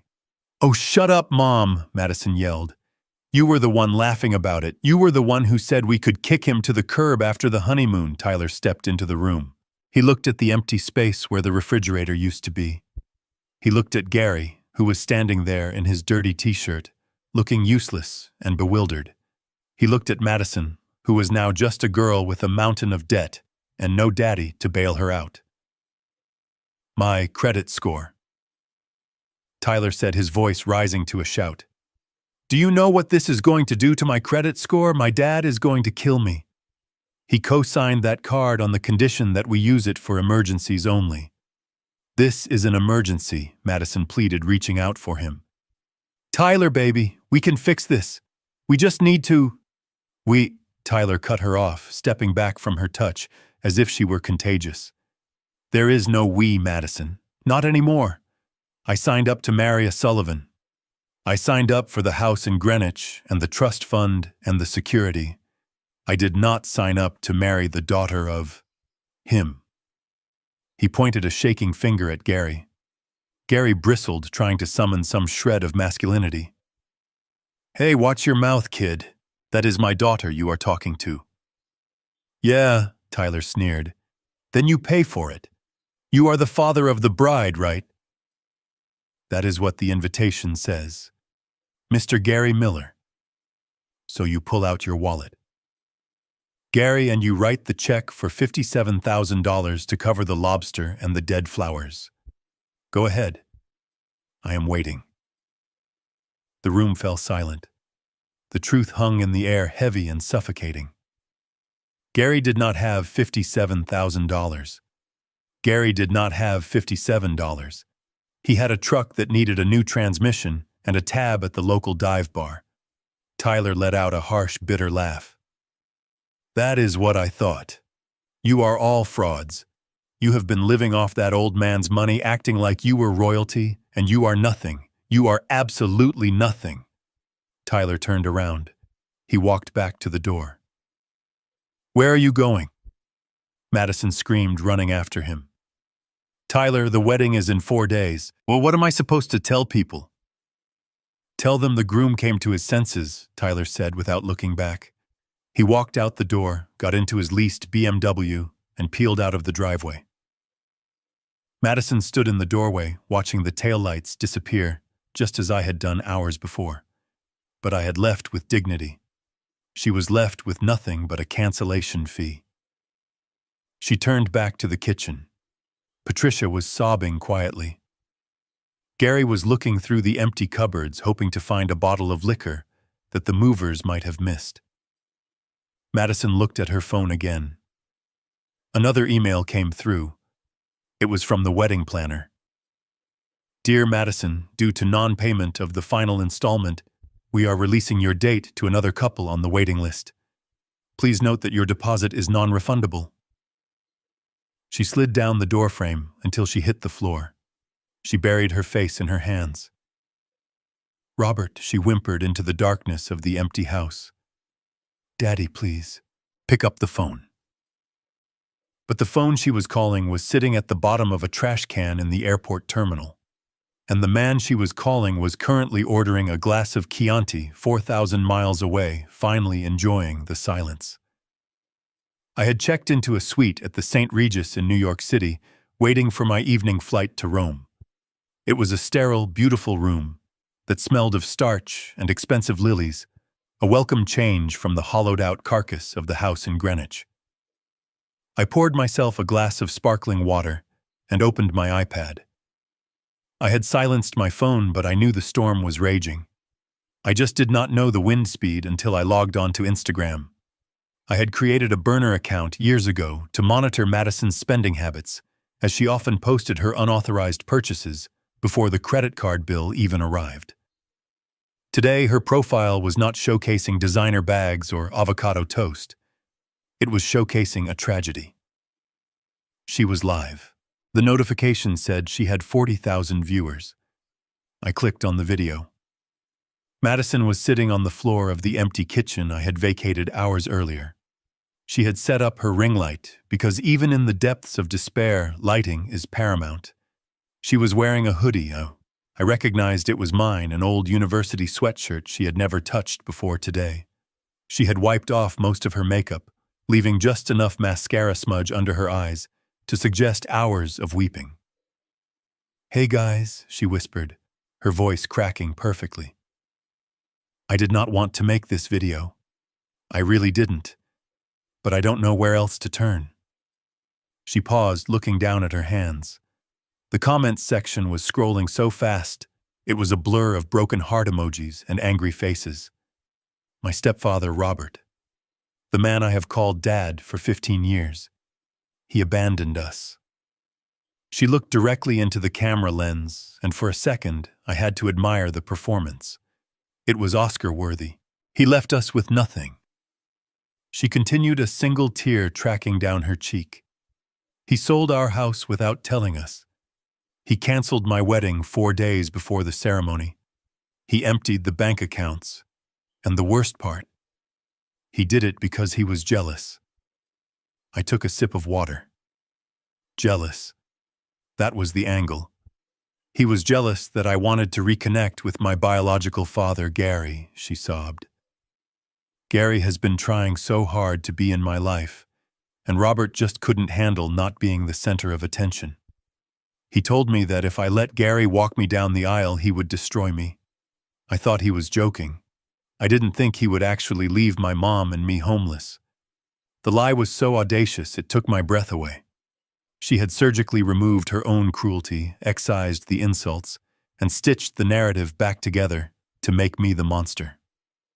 She didn't mention the demands for the Armani suit. She didn't mention the phrase, "just Robert." She didn't mention the debt she and Tyler had racked up on their own. I watched the comments. The internet mob, that mindless beast that feeds on outrage, was fully awake. What a psycho. This is financial abuse. Dox him. Let's find out where he is. Someone needs to teach this old man a lesson. Madison wiped her nose on her sleeve. I don't care about the money, she lied. I just care that he broke my heart. I feel so unsafe. We are sleeping on the floor tonight. If anyone sees him, please just tell him we are sorry for whatever we did to make him this angry. We just want him to come home. It was a masterclass in manipulation. She was not asking for money directly. She was crowdsourcing vengeance. She was painting a target on my back while holding a begging bowl. I closed the iPad. I did not feel anger. I felt a cold, detached satisfaction. In her desperation to destroy me, she had made a fatal tactical error. She had gone public. She had put her lies on the record. In a court of law, a private conversation is hearsay. A live stream with 40,000 witnesses is evidence. She had just handed my lawyer the grounds for a defamation suit that would garnish her wages for the rest of her life. But the internet works faster than the law. I needed to return the rental car before my flight. I had rented a nondescript sedan to avoid drawing attention, but I had forgotten one detail. My face was now on every smartphone in the tri-state area. Madison had posted a photo of me in the next slide, a photo from last Christmas, where I looked stern and unsmiling, fitting her narrative of the cold tyrant. I took the elevator down to the garage. The valet brought the car around. He looked at me funny. He held the keys a second too long. You look like that guy, the valet said, narrowing his eyes. The one on TikTok. The dad who canceled the wedding. I took the keys from his hand. I have a common face, I said calmly. I got into the car and drove out onto the street. I was only a few blocks from the hotel when the red light stopped me at an intersection. The city was crowded. People were glued to their phones. I saw a group of teenagers on the corner. One of them looked up. He pointed. He shouted something to his friends. They looked at their phones, then at me. Recognition dawned on their faces. It wasn't the look of fans. It was the look of hunters. "That's him," the kid screamed. "That's the deadbeat." I stared straight ahead. The light was still red. One of the kids had a cup of something in his hand. A thick red smoothie, or maybe a slushie. He ran into the street. For Madison, he yelled and he hurled the cup at my car. It exploded against the driver's side window.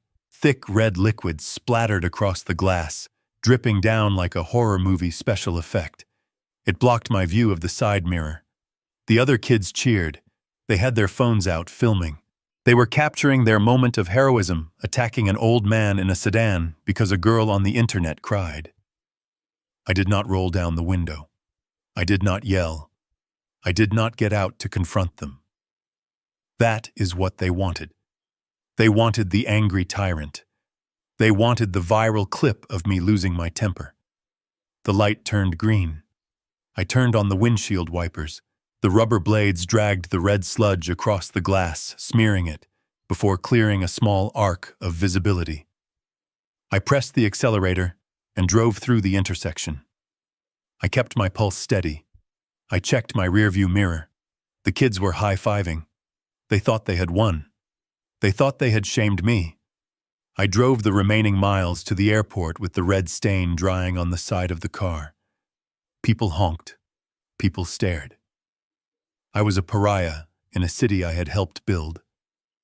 When I pulled into the rental return lane, the attendant walked around the car. He stopped when he saw the mess. "What happened here?" he asked, grimacing. "A misunderstanding," I said. I handed him the keys. "Put the cleaning fee on the card."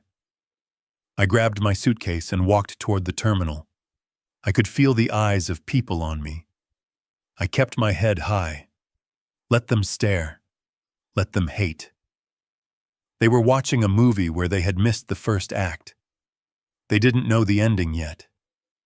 I found a quiet corner in the first-class lounge and called Arthur Blackwood. "Did you see it?" Arthur asked. His voice was gravelly, sounding like he was suppressing a cough or a laugh. "I saw it," I said, "and I saw the paint on my car." "Good," Arthur said. "That is assault and property damage incited by a public figure. We just added 2 zeros to the countersuit settlement figure." "Are you safe? I am boarding in an hour," I said. "Arthur, I want you to preserve that video. Download it. Save the comments. Save the threats." "Way ahead of you," Robert Arthur replied. "She is digging her own grave with a ring light. By the way, the florist called my office. She is threatening to sue you for fraud." "Let her," I said. "The contract is in Tyler's name. I am just a third party who decided not to give a gift. There is no law against being a disappointing stepfather." Arthur laughed. "You are a cold son of a gun, Sullivan. Enjoy Italy. When you land, I will have the draft of the restraining order ready for your review." I hung up. I looked out the window at the runway. The sun was setting, casting long shadows across the tarmac. I was leaving the chaos behind. I was leaving the red paint and the screaming teenagers and the weeping influencer. I opened my iPad one last time. I went back to Madison's profile. The video had ended. She had posted a story update. It was a selfie of her and Patricia holding candles in the dark kitchen.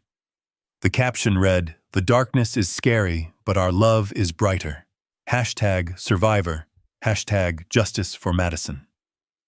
I scrolled down to the comments. Amidst the sea of support, I saw one comment from a user named Gary the Legend. "Don't worry, baby girl. Daddy is here. We will make him pay." I smiled. Gary had taken the bait. He was stepping into the role of the protector, the provider, the hero. He was stepping right into the bear trap.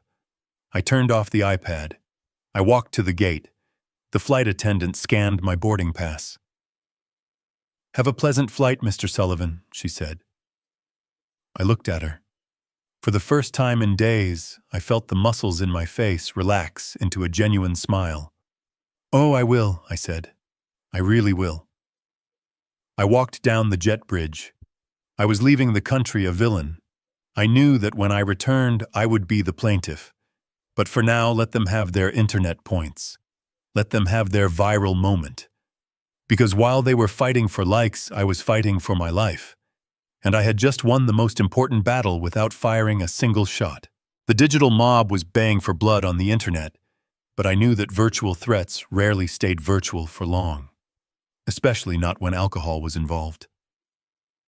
I had rented a small, unassuming townhouse on the outskirts of the city, a place listed under a shell company that no one could trace back to Robert Sullivan.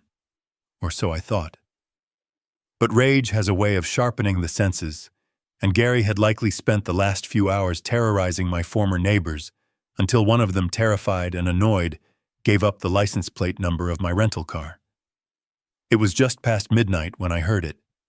The sound of a truck engine roaring down the quiet street, followed by the screech of tires mounting the curb. I was sitting in the living room in the dark. I had been expecting this. In fact, I was counting on it. I checked the app on my phone. The notification was green. System armed. Camera 1 recording. Camera 2 recording. I slipped the phone into my pocket and stood up. I adjusted the collar of my shirt. I stood in the center of the room, directly in the line of sight of the wide-angle lens hidden in the bookshelf. I took a deep breath, letting the air fill my lungs, letting my heart rate settle. Then came the pounding, a heavy rhythmic thudding against the front door that shook the frame. "Open up, you coward!" Gary's voice was slurred, thick with cheap whiskey and misplaced righteousness. "Open the door, Bob. I know you are in there." I did not move. I did not call out. I simply waited. The pounding stopped for a second, replaced by the sound of glass shattering. He had thrown a landscaping brick through the side window. A hand reached in, fumbling for the lock. The door swung open with a crash, hitting the wall. Gary stumbled into the foyer. He looked like a wreck. His eyes were bloodshot. His shirt was stained with sweat, and he was swaying on his feet. He held a baseball bat in one hand, dragging it across the floorboards with a menacing scrape. "There you are," he sneered, squinting into the darkness. "Sitting there like a king while my daughter cries her eyes out." He took a step toward me, raising the bat. "You think you are tough, huh? You think you can just cut people off? You think money makes you a man?" I looked at him. I looked at his sloppy stance, his unguarded chin, the way his weight was all on his heels. Decades ago, before I wore suits and looked at spreadsheets, I wore a different uniform. I was a sergeant in the United States Marine Corps. I did 2 tours overseas. I learned hand-to-hand combat from men who treated violence as a science. I knew exactly how to disarm a man with a bat. I knew how to shatter a kneecap with a single kick. I knew how to put Gary on the floor and ensure he never walked without a limp again. My muscles tensed.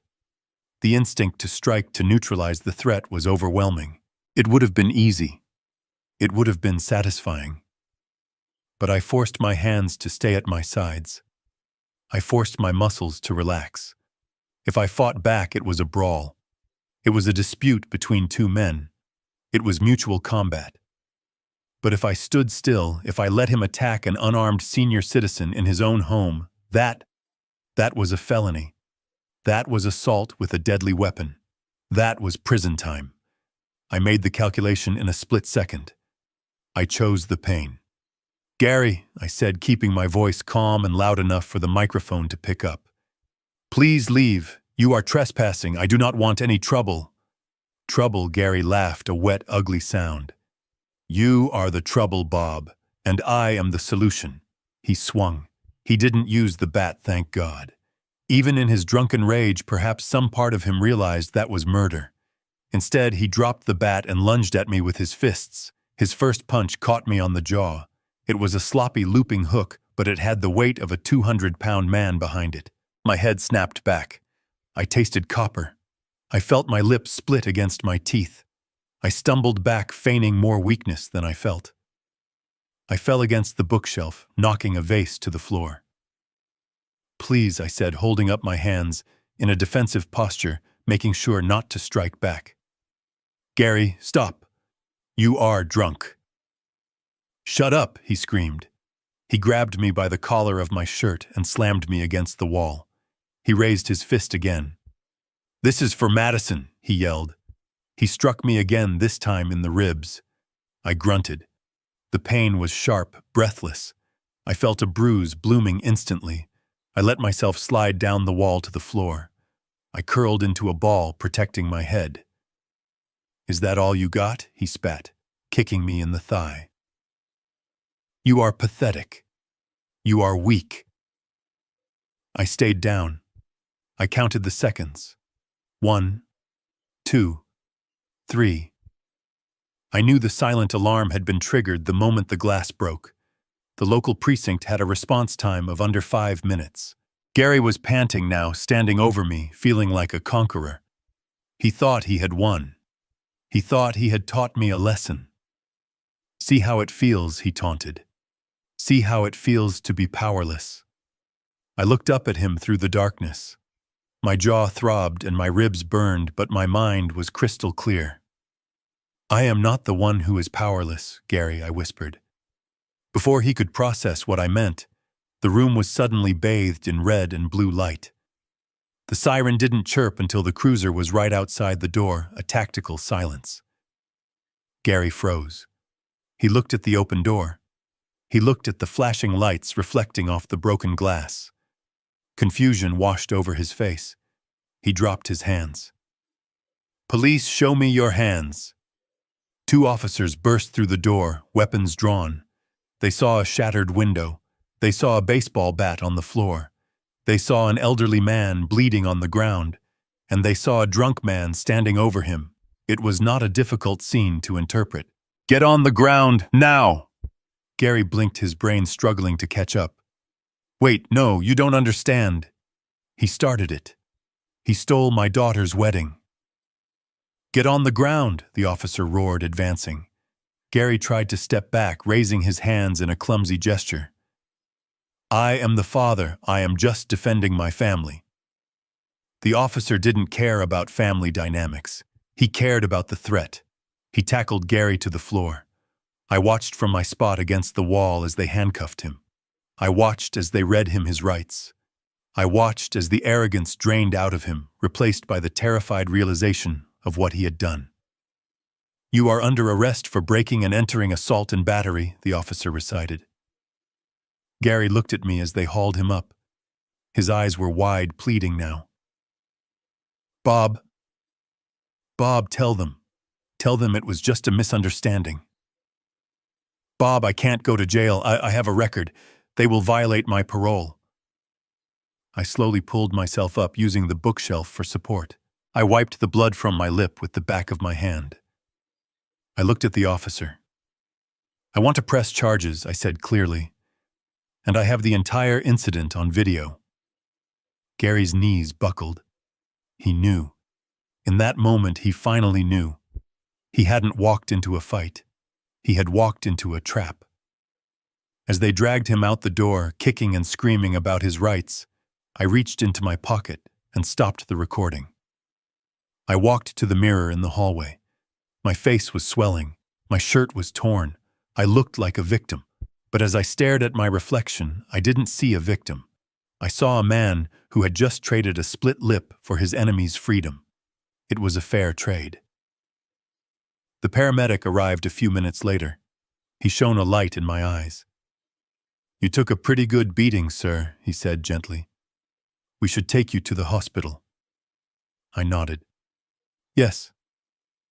Let's go." I wanted the medical report. I wanted the x-rays. I wanted every single bruise documented, time-stamped, and filed. Madison wanted a story for her followers. I was about to give her one. As I lay on the stretcher in the back of the ambulance, I pulled out my phone. I uploaded the video file to the cloud. I sent a copy to Arthur Blackwood with a 2-word message. "Execute him."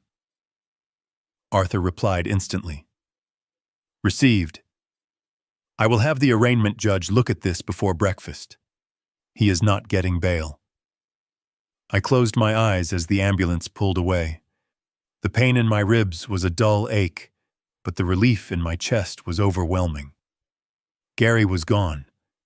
The real dad was behind bars. Now it was just Madison and Patricia left on the battlefield, and they were about to realize that their heavy hitter, their protector, their hero was nothing more than collateral damage in a war they never should have started. I listened to the siren wailing in the night. To anyone else, it sounded like an emergency. To me, it sounded like victory. Saturday came, but the sun did not. The forecast I had checked from the comfort of my hotel balcony in Rome predicted a torrential downpour for Connecticut, and for once the weathermen were absolutely correct. It was the kind of rain that feels personal, a relentless icy sheet of water that turns the world gray and miserable. It was the perfect weather for a funeral, which was appropriate because a marriage was about to die before it even took its first breath. I was not there, of course. I was thousands of miles away, enjoying a plate of truffle pasta. But thanks to the digital age and the voracious appetite of the internet, I saw every frame of the disaster. Madison, in her infinite need for attention, had insisted on live streaming the ceremony, hoping to garner sympathy points for her bravery in the face of adversity. She thought the world would see a tragic heroine making the best of a bad situation. Instead, they tuned in to watch a train wreck. The venue had changed. Gone were the vineyards and the crystal chandeliers. Gone was the vintage Rolls-Royce. The wedding took place in the backyard of Tyler's parents' house in a neighborhood that Madison had previously referred to as the Trenches. It was a small, cramped patch of dying grass surrounded by a chain-link fence that leaned precariously to the left. A blue plastic tarp had been strung up between two oak trees to serve as the altar, flapping violently in the wind like a distress signal. The guest list had decimated. 200 people were invited. 12 showed up. Most were Tyler's relatives holding cans of cheap beer and looking uncomfortable in ill-fitting suits. The high society friends Madison had cultivated, the influencers, the models. They were nowhere to be seen. They smelled the poverty and the scandal, and they scattered like roaches when the lights turn on. The video feed was shaky, held by Patricia, whose hands were trembling. I could hear the wind howling into the microphone, distorting the audio, but the image was crystal clear. Madison stepped out of the back door of the house. She was wearing the dress, the $10,000 gown that I had refused to pay for, which meant she had likely put it on another credit card that was about to bounce. It was a beautiful dress, designed for a cathedral, not a swamp. As soon as her satin heel touched the ground, she sank. The mud was thick, dark, and hungry. It swallowed her shoe instantly. She stumbled, grabbing the doorframe for balance. The hem of the pristine white lace dragged through a puddle of oil-slicked rainwater. A brown stain began to wick up the fabric, climbing higher with every step. There was no music. The boombox they had set up had shorted out 10 minutes prior due to the rain. There was only the sound of the storm and the distant barking of a neighbor's dog. She walked down the makeshift aisle, which was really just a path of flattened cardboard boxes that were rapidly disintegrating into pulp. Her hair, which she had probably spent hours curling, was plastered to her skull. Her mascara was running in black rivets down her cheeks. She looked less like a bride and more like the survivor of a shipwreck. Tyler was waiting for her under the blue tarp. He looked miserable. His cheap suit was soaked through, clinging to his frame. He wasn't looking at Madison with love. He was looking at her with the cold, hard realization of what his life had become. He was looking at the mud on her dress. He was looking at the chain-link fence. He was looking at his future, and he hated it. Madison reached the altar. She was shivering violently. She reached out to take Tyler's hands, but he kept them jammed in his pockets. "Let's just get this over with," Tyler muttered. The microphone on Patricia's phone picked it up clearly. The officiant, a friend of Tyler's who had gotten ordained online for $20, cleared his throat. He opened a soggy notebook. "We are gathered here today," he began shouting over the thunder, "to join this man and this woman." He didn't get to finish the sentence. A gust of wind ripped one of the corners of the blue tarp loose. It whipped down, slapping Tyler across the face with a wet, heavy thwack. It dumped a gallon of collected rainwater directly onto his head. That was the breaking point. It wasn't the debt. It wasn't the arrest of his father-in-law. It was the water. It was the sheer, undeniable squalor of the moment. Tyler wiped the water from his eyes. He looked at Madison, who was sobbing silently, her makeup a horror show of black streaks. "I can't do this," he said. Madison froze. "What, I can't do this?" Tyler repeated louder this time. "Look at this, Madison. Look at us. We are standing in the mud. My dad is inside watching wrestling because he thinks this is a joke. Your dad is in jail. Your mom is homeless. And you," he gestured at her ruined dress, "you are not the prize anymore, Maddie. You were supposed to come with a house. You were supposed to come with a trust fund. You were supposed to come with a life." Madison gasped a sound of pure shock. "Tyler. How can you say that? You love me, do I?" Tyler laughed, a harsh, cruel sound that cut through the rain. "Or did I love the trips to St. Bart's? Did I love the dinners at Le Bernardin? Did I love the fact that your stepdad paid for my car insurance?" He stepped out from under the broken tarp, letting the rain soak him completely. "I am 27 years old. Madison. I am almost 100 grand in debt because of this week alone. I have creditors calling my mother. And for what? To live in a basement apartment with you and listen to you complain that you deserve better." He shook his head. "I am done. I am cutting my losses." He turned around and started walking back toward the house. Tyler Madison screamed. She tried to run after him, but her dress was too heavy, weighed down by pounds of mud and water. She tripped. She fell face first into the sludge. It was a moment of absolute degradation. The princess in the mud. Tyler didn't stop. He didn't look back. He walked into the house and slammed the door. Patricia dropped the phone. The camera angle skewed sideways, filming the gray sky and the wet grass, but the audio kept rolling. I could hear Madison screaming. It wasn't a scream of heartbreak. It was the scream of a child who had been told no for the first time in her life and couldn't process the reality of it. "Come back," she shrieked, her voice raw. "You can't leave me. I am a Sullivan. I am a Sullivan." But she wasn't a Sullivan. She never was. She was a Miller. And now she was just a girl alone in the rain, covered in dirt, realizing that without my checkbook, she was completely and utterly invisible. The live stream ended abruptly, likely because the phone battery died, or Patricia finally realized the world had seen enough. I closed my laptop. The waiter placed a fresh espresso on my table. "Is everything all right, signora?" he asked, noticing I had been staring at the screen. "Everything is perfect," I replied. I took a sip of the coffee. It was rich, dark, and bitter, just like justice. The wedding was over. The marriage was dead. The alliance of parasites had turned on each other just as I knew they would. When you starve a pack of wolves, they don't hunt together. They eat the weakest member. Tyler had escaped, but he was ruined financially. Madison was destroyed socially and emotionally. Patricia was watching her retirement plan dissolve in the rain. I sat back in my chair and watched the Roman sunset. It was beautiful. Gold and orange light bathed the ancient city. I took a deep breath. For the first time in 15 years, I didn't feel the crushing weight of expectation on my chest. I didn't feel the anxiety of the next bill.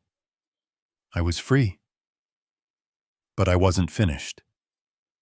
There was one act left. The legal cleanup. The final nail in the coffin. Because while they were drowning in the mud, I still had a court date to attend.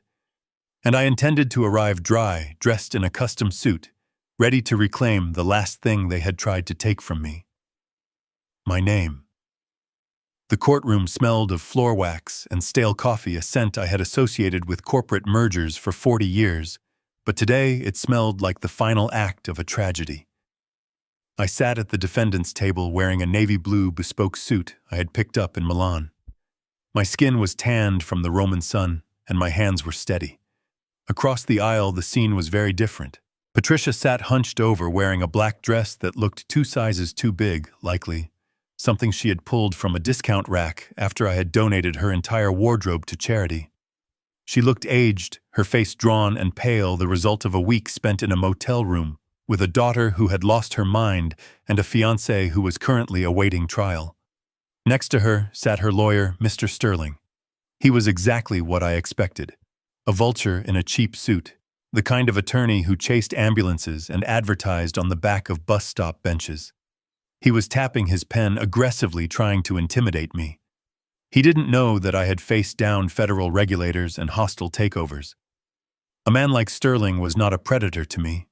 He was a snack. My lawyer, Arthur Blackwood, sat next to me. He was silent. He didn't tap his pen. He didn't shuffle papers. He sat with the stillness of a cobra waiting to strike. "All rise," the bailiff announced. Judge Harrison entered. She was a woman in her 60s, with eyes that had seen every lie a human being could tell. She sat down, adjusted her glasses, and looked at the 2 parties. "Mr. Sterling." "You may begin," she said, sounding bored already. Sterling stood up, buttoning his jacket. He walked to the center of the room and began his performance. "Your Honor," he boomed, gesturing theatrically at Patricia. "We are here today to rectify a gross injustice. My client, a devoted wife of 15 years, has been the victim of financial abuse, abandonment, and cruelty. Her husband, Mr. Sullivan, secretly sold their marital home, liquidated their joint assets, and fled the country, leaving her destitute. We are asking for an immediate freezing of all Mr. Sullivan's assets, spousal support, in the amount of $10,000 a month, and 50% of the marital estate, including his retirement accounts." Patricia dabbed her eyes with a tissue. It was a nice touch. Sterling continued. "Mr. Sullivan claims there is a post-nuptial agreement. We argue that this document was signed under duress. Mrs. Sullivan was coerced into signing it without proper legal representation. She was manipulated by a man who held all the financial power. Therefore, the document is void, and she is entitled to half of everything." He sat down, looking smug. He thought he had made a compelling case for the poor, helpless housewife. Arthur Blackwood stood up slowly. He didn't walk to the center of the room.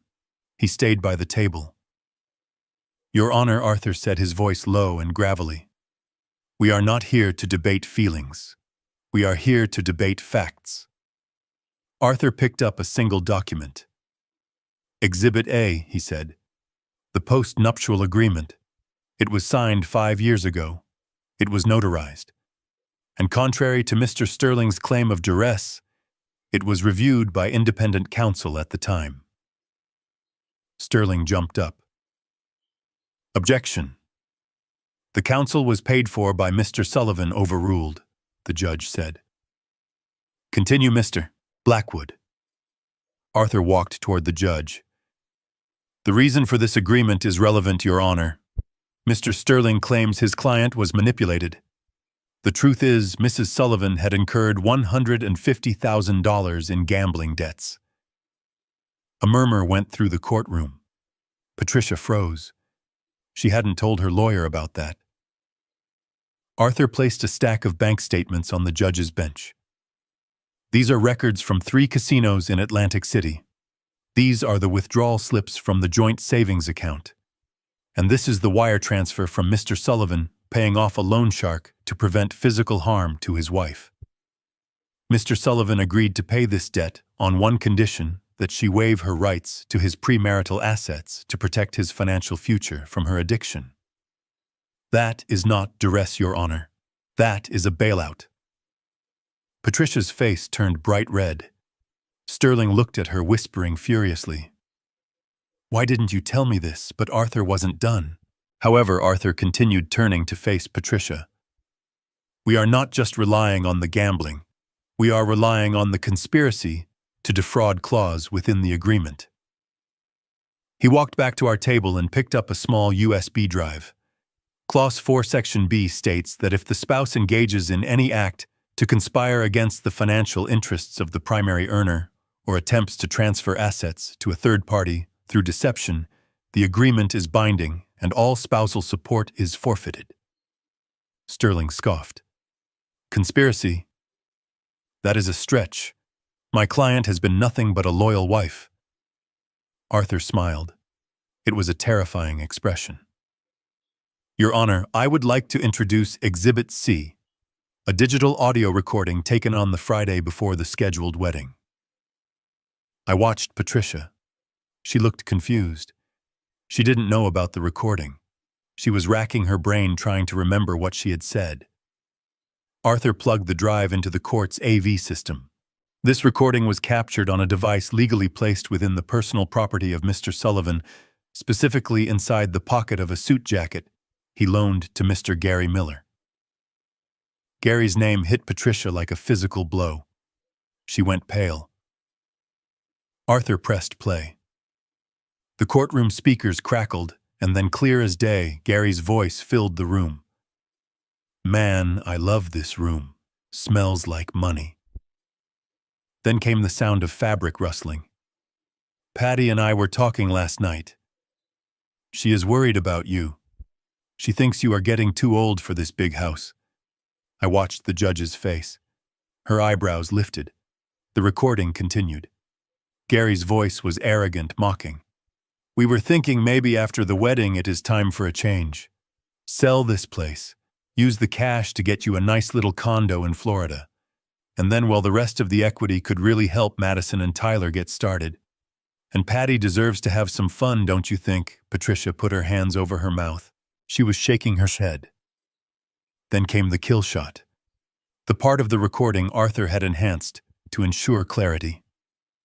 It was from later that night, recorded when Gary met Tyler at the bar. The old fool bought it hook, line, and sinker.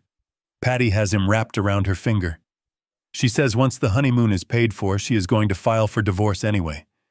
We just need to get him to liquidate the house first, so it becomes cash. Then we take half. It's the perfect retirement plan. Silence. Absolute dead silence.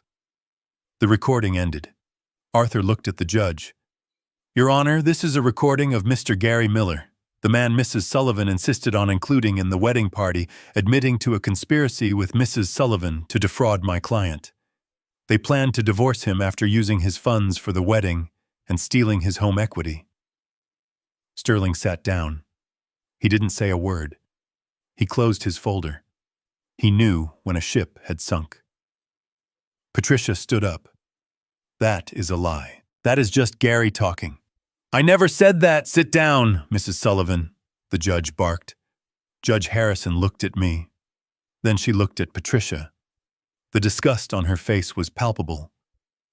I have heard enough, the judge said. She didn't even need to recess. The claim of duress is denied. The post-nuptial agreement is valid and enforceable.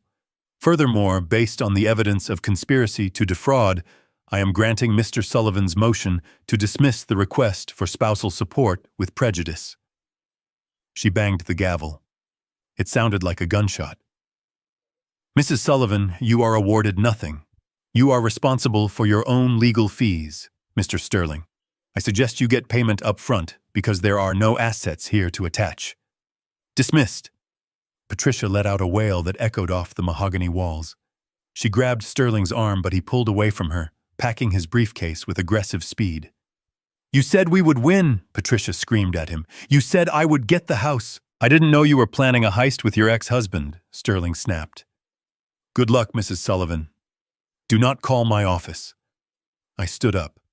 Arthur shook my hand. Well done, Arthur, I said. I buttoned my jacket and turned to leave. I had to walk past her table. Patricia looked up at me. Her eyes were red, her makeup smeared. She looked old.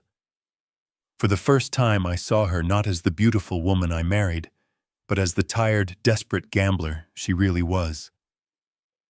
"Robert," she whispered. "Robert, please. I have nowhere to go. Madison is staying on a friend's couch. I can't live in a motel." I stopped. I looked down at her. "You have Gary," I said softly. "He is in jail," she sobbed. "You put him there." "Then wait for him," I said. "You two deserve each other." I walked out of the courtroom doors. The hallway was bright and quiet. I walked past the vending machines where Madison was sitting, looking at her phone, waiting for the news that Mommy had won the lottery. She looked up when she saw me. She stood up, hopeful. "Dad," she asked. I kept walking. I pushed through the heavy double doors and stepped out into the sunlight. The air was fresh. It didn't smell like floor wax anymore. It smelled like freedom. I had my name back. I had my dignity back. And now I had one last meeting to attend. A meeting with a young woman who thought she was a victim, but was about to learn that the only trust fund she had left was the one I was about to incinerate. I walked out of the courthouse and down the wide limestone steps, the weight of the last few weeks lifting off my shoulders with every stride. The air was crisp, the kind of clear, sharp afternoon that usually signals a new season. I signaled for a taxi ready to head to the airport and put an ocean between me and the wreckage of the Sullivan family. But before I could reach the curb, I heard the sound of running footsteps behind me. I did not need to turn around to know who it was. The desperate, uneven clacking of heels on pavement was a rhythm I had become all too familiar with. It was Madison. Of course it was. Patricia was likely still inside, weeping into her lawyer's cheap suit, but Madison was young enough to still believe that tears could fix broken concrete. She caught up to me breathless, her face flushed. She looked nothing like the polished influencer who had sneered at me across the dinner table at Le Bernardin. Her hair was pulled back in a messy bun, her eyes were swollen, and she was wearing a coat that looked like it hadn't been dry cleaned in a month. She grabbed my arm, her grip tight and frantic. "Please," she gasped. "Please don't go, we need to talk." I looked down at her hand on my sleeve. I didn't shake it off. I just looked at it until she felt the coldness of my stare and pulled it back, retreating into herself.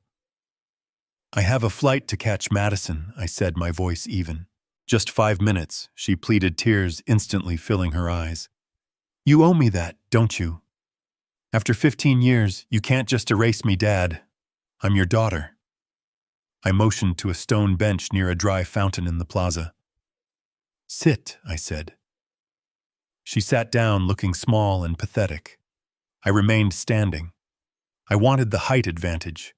I wanted her to have to look up at the man she had looked down on for so long. "I didn't mean it," she started, the words tumbling out in a rush. "The video. The live stream. Mom made me do it. She said it was the only way to get you to come back. And Gary threatened me. He said if I didn't go along with the real dad narrative, he would leave again. I was scared, Robert. I was just a scared little girl wanting her daddy's approval. You know how I get. I'm stupid sometimes. But I love you. You're the only father I've ever known." She reached out for my hand again. "I broke up with Tyler," she sniffled. "He was a gold digger. You were right about him. And Mom. I'm done with her. I'm moving out. I want to start over. But I can't do it alone. I have nowhere to go. I have debts, Robert. Scary debts. Please. I know you're angry, but you're not cruel. You wouldn't let your little girl starve." I watched her performance. It was good. It was better than the live stream. But the problem with liars is that they assume everyone else has amnesia. She assumed I had forgotten the smirk when she handed me the invitation. She assumed I had forgotten the "just Robert" comment. I reached into my briefcase. I saw her eyes flicker down to the leather bag. A spark of hope ignited in them. She thought I was reaching for the checkbook. She thought the ATM was reopening for business. I pulled out a thick blue binder. It wasn't a checkbook. It was a trust document. "Do you know what this is?" I asked, holding it up. She shook her head, wiping her nose. "No. This," I said, tapping the cover, "is the Madison Sullivan Education and Wedding Trust. I set this up 10 years ago, right after I sold my first company. I deposited a lump sum into a high-yield account. I wanted to make sure that no matter what happened to me, you would always have a safety net." Her eyes widened. She sat up straighter. "A trust," she whispered. "How much is in it?" I opened the binder to the financial summary page. I pointed to the bottom line. $500,000, I read. $500,000. I heard her intake of breath. It was the sound of salvation. I could see the wheels turning in her head. $500,000 would pay off the florist, the caterer, the credit cards, and still leave enough for a down payment on a condo. She was already spending the money in her mind. She was already imagining the comeback video she would post. "Oh my God. Dad." She breathed a smile, breaking through the tears. "I knew it. I knew you loved me. Thank you. Thank you so much. This changes everything." She reached for the binder. I pulled it back. "Sit down, Madison," I said sharply. "I am not finished." She froze, her hand hovering in the air. "This trust is not a gift," I explained, flipping the pages. "It is a contract. And like all contracts, it has conditions. I wrote these conditions myself to ensure that the money would nurture a responsible adult, not enable a spoiled child." I turned to page 12. Clause A, I read. The education stipulation. The beneficiary must provide proof of graduation from an accredited 4-year university with a GPA of 3.0 or higher. I looked at her over the rim of the binder. "You told us you graduated from NYU 2 years ago," I said. "You posted photos in a cap and gown. We had a dinner. I gave you a diamond bracelet." She looked down, picking at a loose thread on her coat. "Yeah, well, I did graduate. Obviously." I pulled a letter from the back of the binder. It was on NYU letterhead. "This is a response from the registrar's office," I said.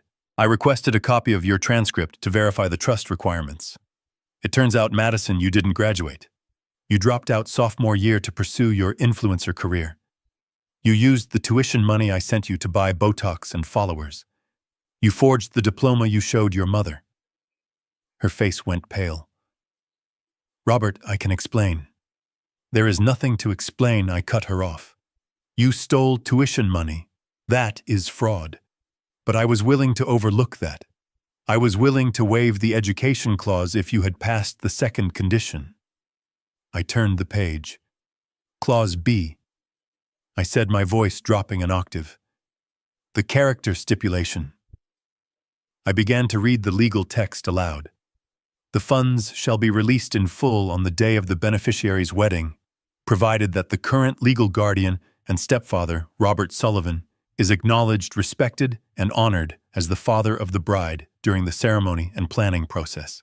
Any act of public humiliation, disavowal of relationship, or malicious intent towards the grantor will result in the immediate revocation of the trust." I closed the binder with a snap. "You had one job, Madison. You didn't have to be a scholar. You just had to be a decent human being. You just had to treat the man who raised you with a fraction of the respect you gave to a stranger who knocked up your mother and left. But you couldn't do it, could you? You had to make a point. You had to tell the world I was just Robert. You had to wipe me out of the picture because I didn't fit your aesthetic." Madison was shaking now, not from cold, but from terror. "Dad, please," she begged, falling to her knees on the pavement. "I'm sorry. I'll fix it. We can do another wedding. I'll post a retraction. I'll tell everyone you're the best father in the world. Just give me another chance. I can't live like this. I have nothing." I looked at her. I saw the little girl I used to carry on my shoulders, but then I saw the woman who had laughed while I sold my home. I saw the woman who had stood by while I was assaulted in the media. I took a gold pen from my pocket. It is too late for retractions, Madison. The trust has a final clause. If the conditions are not met by the wedding date, the grantor has the sole discretion to redirect the funds. I placed the binder on the stone bench. I opened it to the beneficiary page. I crossed out Madison Miller. The scratching of the pen was loud in the silence between us. Madison watched paralyzed as I wrote in the new recipient.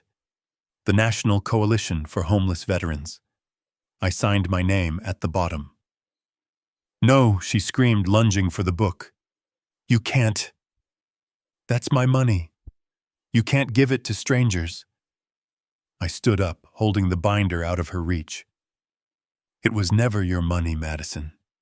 It was my money. And now it is going to men and women who actually know the meaning of sacrifice. It is going to people who have been beaten down by life, but still have honor. It is going to people who would never spit in the face of the hand that feeds them." I pulled out my phone and snapped a picture of the signed page. I hit send.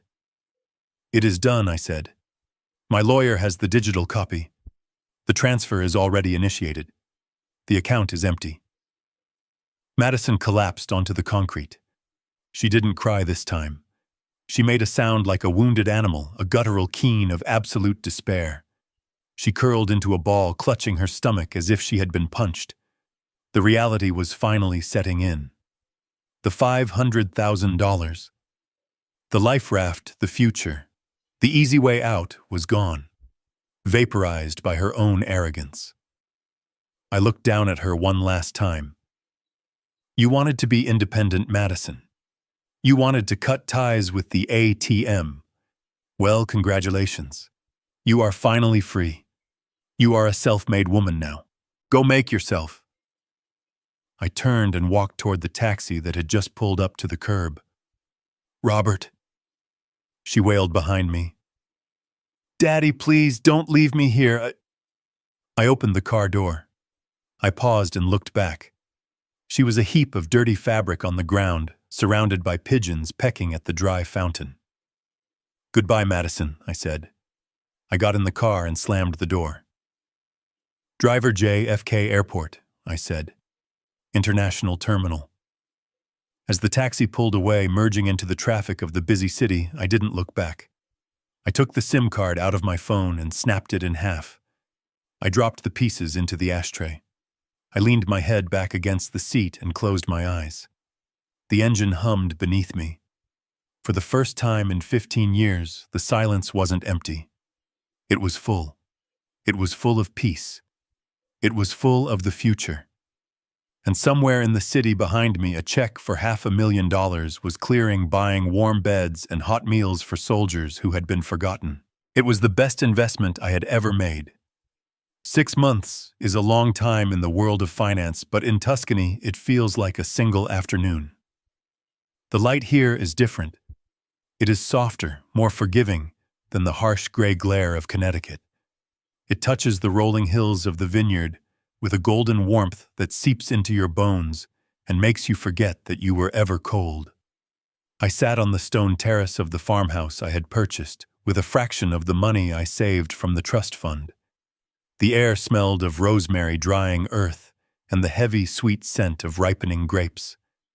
There was no noise here. No one was screaming for a credit card. No one was demanding an upgrade to a suite. No one was asking me to shrink myself so they could feel bigger. The only sound was the wind rustling through the olive trees and the distant tractor of my neighbor, an old man named Giovanni, who knew nothing about my past and cared only about the quality of my soil. I poured myself a glass of Sangiovese. It was a deep ruby red harvested from the very vines that stretched out before me. I took a sip. It tasted of dark cherries and leather, a complex flavor that required patience to appreciate. It was the taste of a life that was finally truly mine. I often thought about the life I had left behind, but not with longing. I thought about it the way a survivor of a shipwreck thinks about the ocean, with a healthy respect for its danger and a profound gratitude to be on dry land. Arthur Blackwood kept me updated, of course. He sent me weekly emails, brief and clinical, detailing the collapse of the Miller Empire. Gary was currently a resident of the state penitentiary. He had taken a plea deal for the assault and breaking and entering charges to avoid a longer sentence for the fraud conspiracy. 3 years. He was finally getting the free housing and meals he had always felt entitled to. I imagined he was the king of the cell block, telling stories to anyone who would listen about how he almost took down a millionaire, never realizing that he was the one who had been played. Patricia was working the lunch shift at a diner in New Jersey. Arthur had sent me a photo taken by a private investigator. She looked tired. Her hair was graying at the roots, the expensive dye jobs a thing of the past. She was wearing an apron and sensible shoes, wiping down a table while a customer yelled at her about cold coffee. It was a cruel, poetic justice. She had spent 15 years treating me like a servant, and now she was serving others for minimum wage. And Madison, my former stepdaughter, the girl who wanted to be famous. She got her wish in a way. The live stream of her meltdown in the mud had gone viral, but not the way she wanted. She became a meme, the face of entitlement. She had tried to rebrand herself as a victim, launching a GoFundMe to rebuild her life. But the internet is a fickle beast. They mocked her. They dug up her old posts, flaunting my wealth. She had deleted her social media accounts 2 months ago. The silence she left behind was the most honest thing she had ever produced. I took another sip of wine. I felt a vibration on the stone table. It was my phone. It was a new number, a local Italian carrier known only to Arthur and a few local contractors. Or so I thought. I looked at the screen. It was a text message from an unknown international number. The area code was Connecticut. I picked it up. I didn't need to guess who it was. Desperation has a unique digital footprint. Robert, the message read, "It's Patty. I got this number from your old accountant. Please don't ignore me. I'm sick. My legs hurt from standing all day. I can't pay the heating bill this month. I know I made mistakes. I know I hurt you. But we were married for 15 years. Doesn't that mean anything? I just need $5,000. Just a loan. I'll pay you back. Please, Robert." I'm scared. I stared at the words. 15 years. She used that number like a weapon, like a currency that still held value. She didn't understand that she had spent that currency long ago. She had spent it on gambling debts. She had spent it on lies.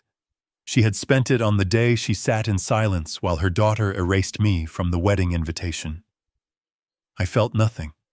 No anger. No pity. No urge to rescue her. The part of me that used to be her husband, the part of me that used to be a savior, had died in that empty kitchen in Greenwich. I looked at the fireplace built into the wall of the terrace. The fire was crackling, consuming the dry olive wood I had stacked earlier. The flames danced, hungry and bright. I did not type a reply. I did not block the number. That would be engaging. That would be acknowledging her existence. I stood up and walked to the fire. The heat flushed against my face. I looked at the phone one last time. It was a sleek, expensive device, a tool of communication. But to me in that moment, it was just a shackle. It was the last thread connecting me to a world of parasites. I tossed it. It was a gentle, underhand throw. The phone spun in the air, catching the light of the setting sun before landing in the heart of the fire. I watched it sit there for a second on the burning logs. Then the plastic began to bubble. The screen turned black, then cracked. Smoke curled up around it. The vibration of any future messages, any future pleas, any future guilt trips was silenced forever by the cleansing heat. I walked back to the table and picked up my wineglass. I walked to the edge of the terrace and looked out over the valley. The sun was dipping below the horizon, painting the sky in shades of violet and gold. The bells of the village church began to ring in the distance, calling the faithful to evening prayer. I raised my glass to the empty air.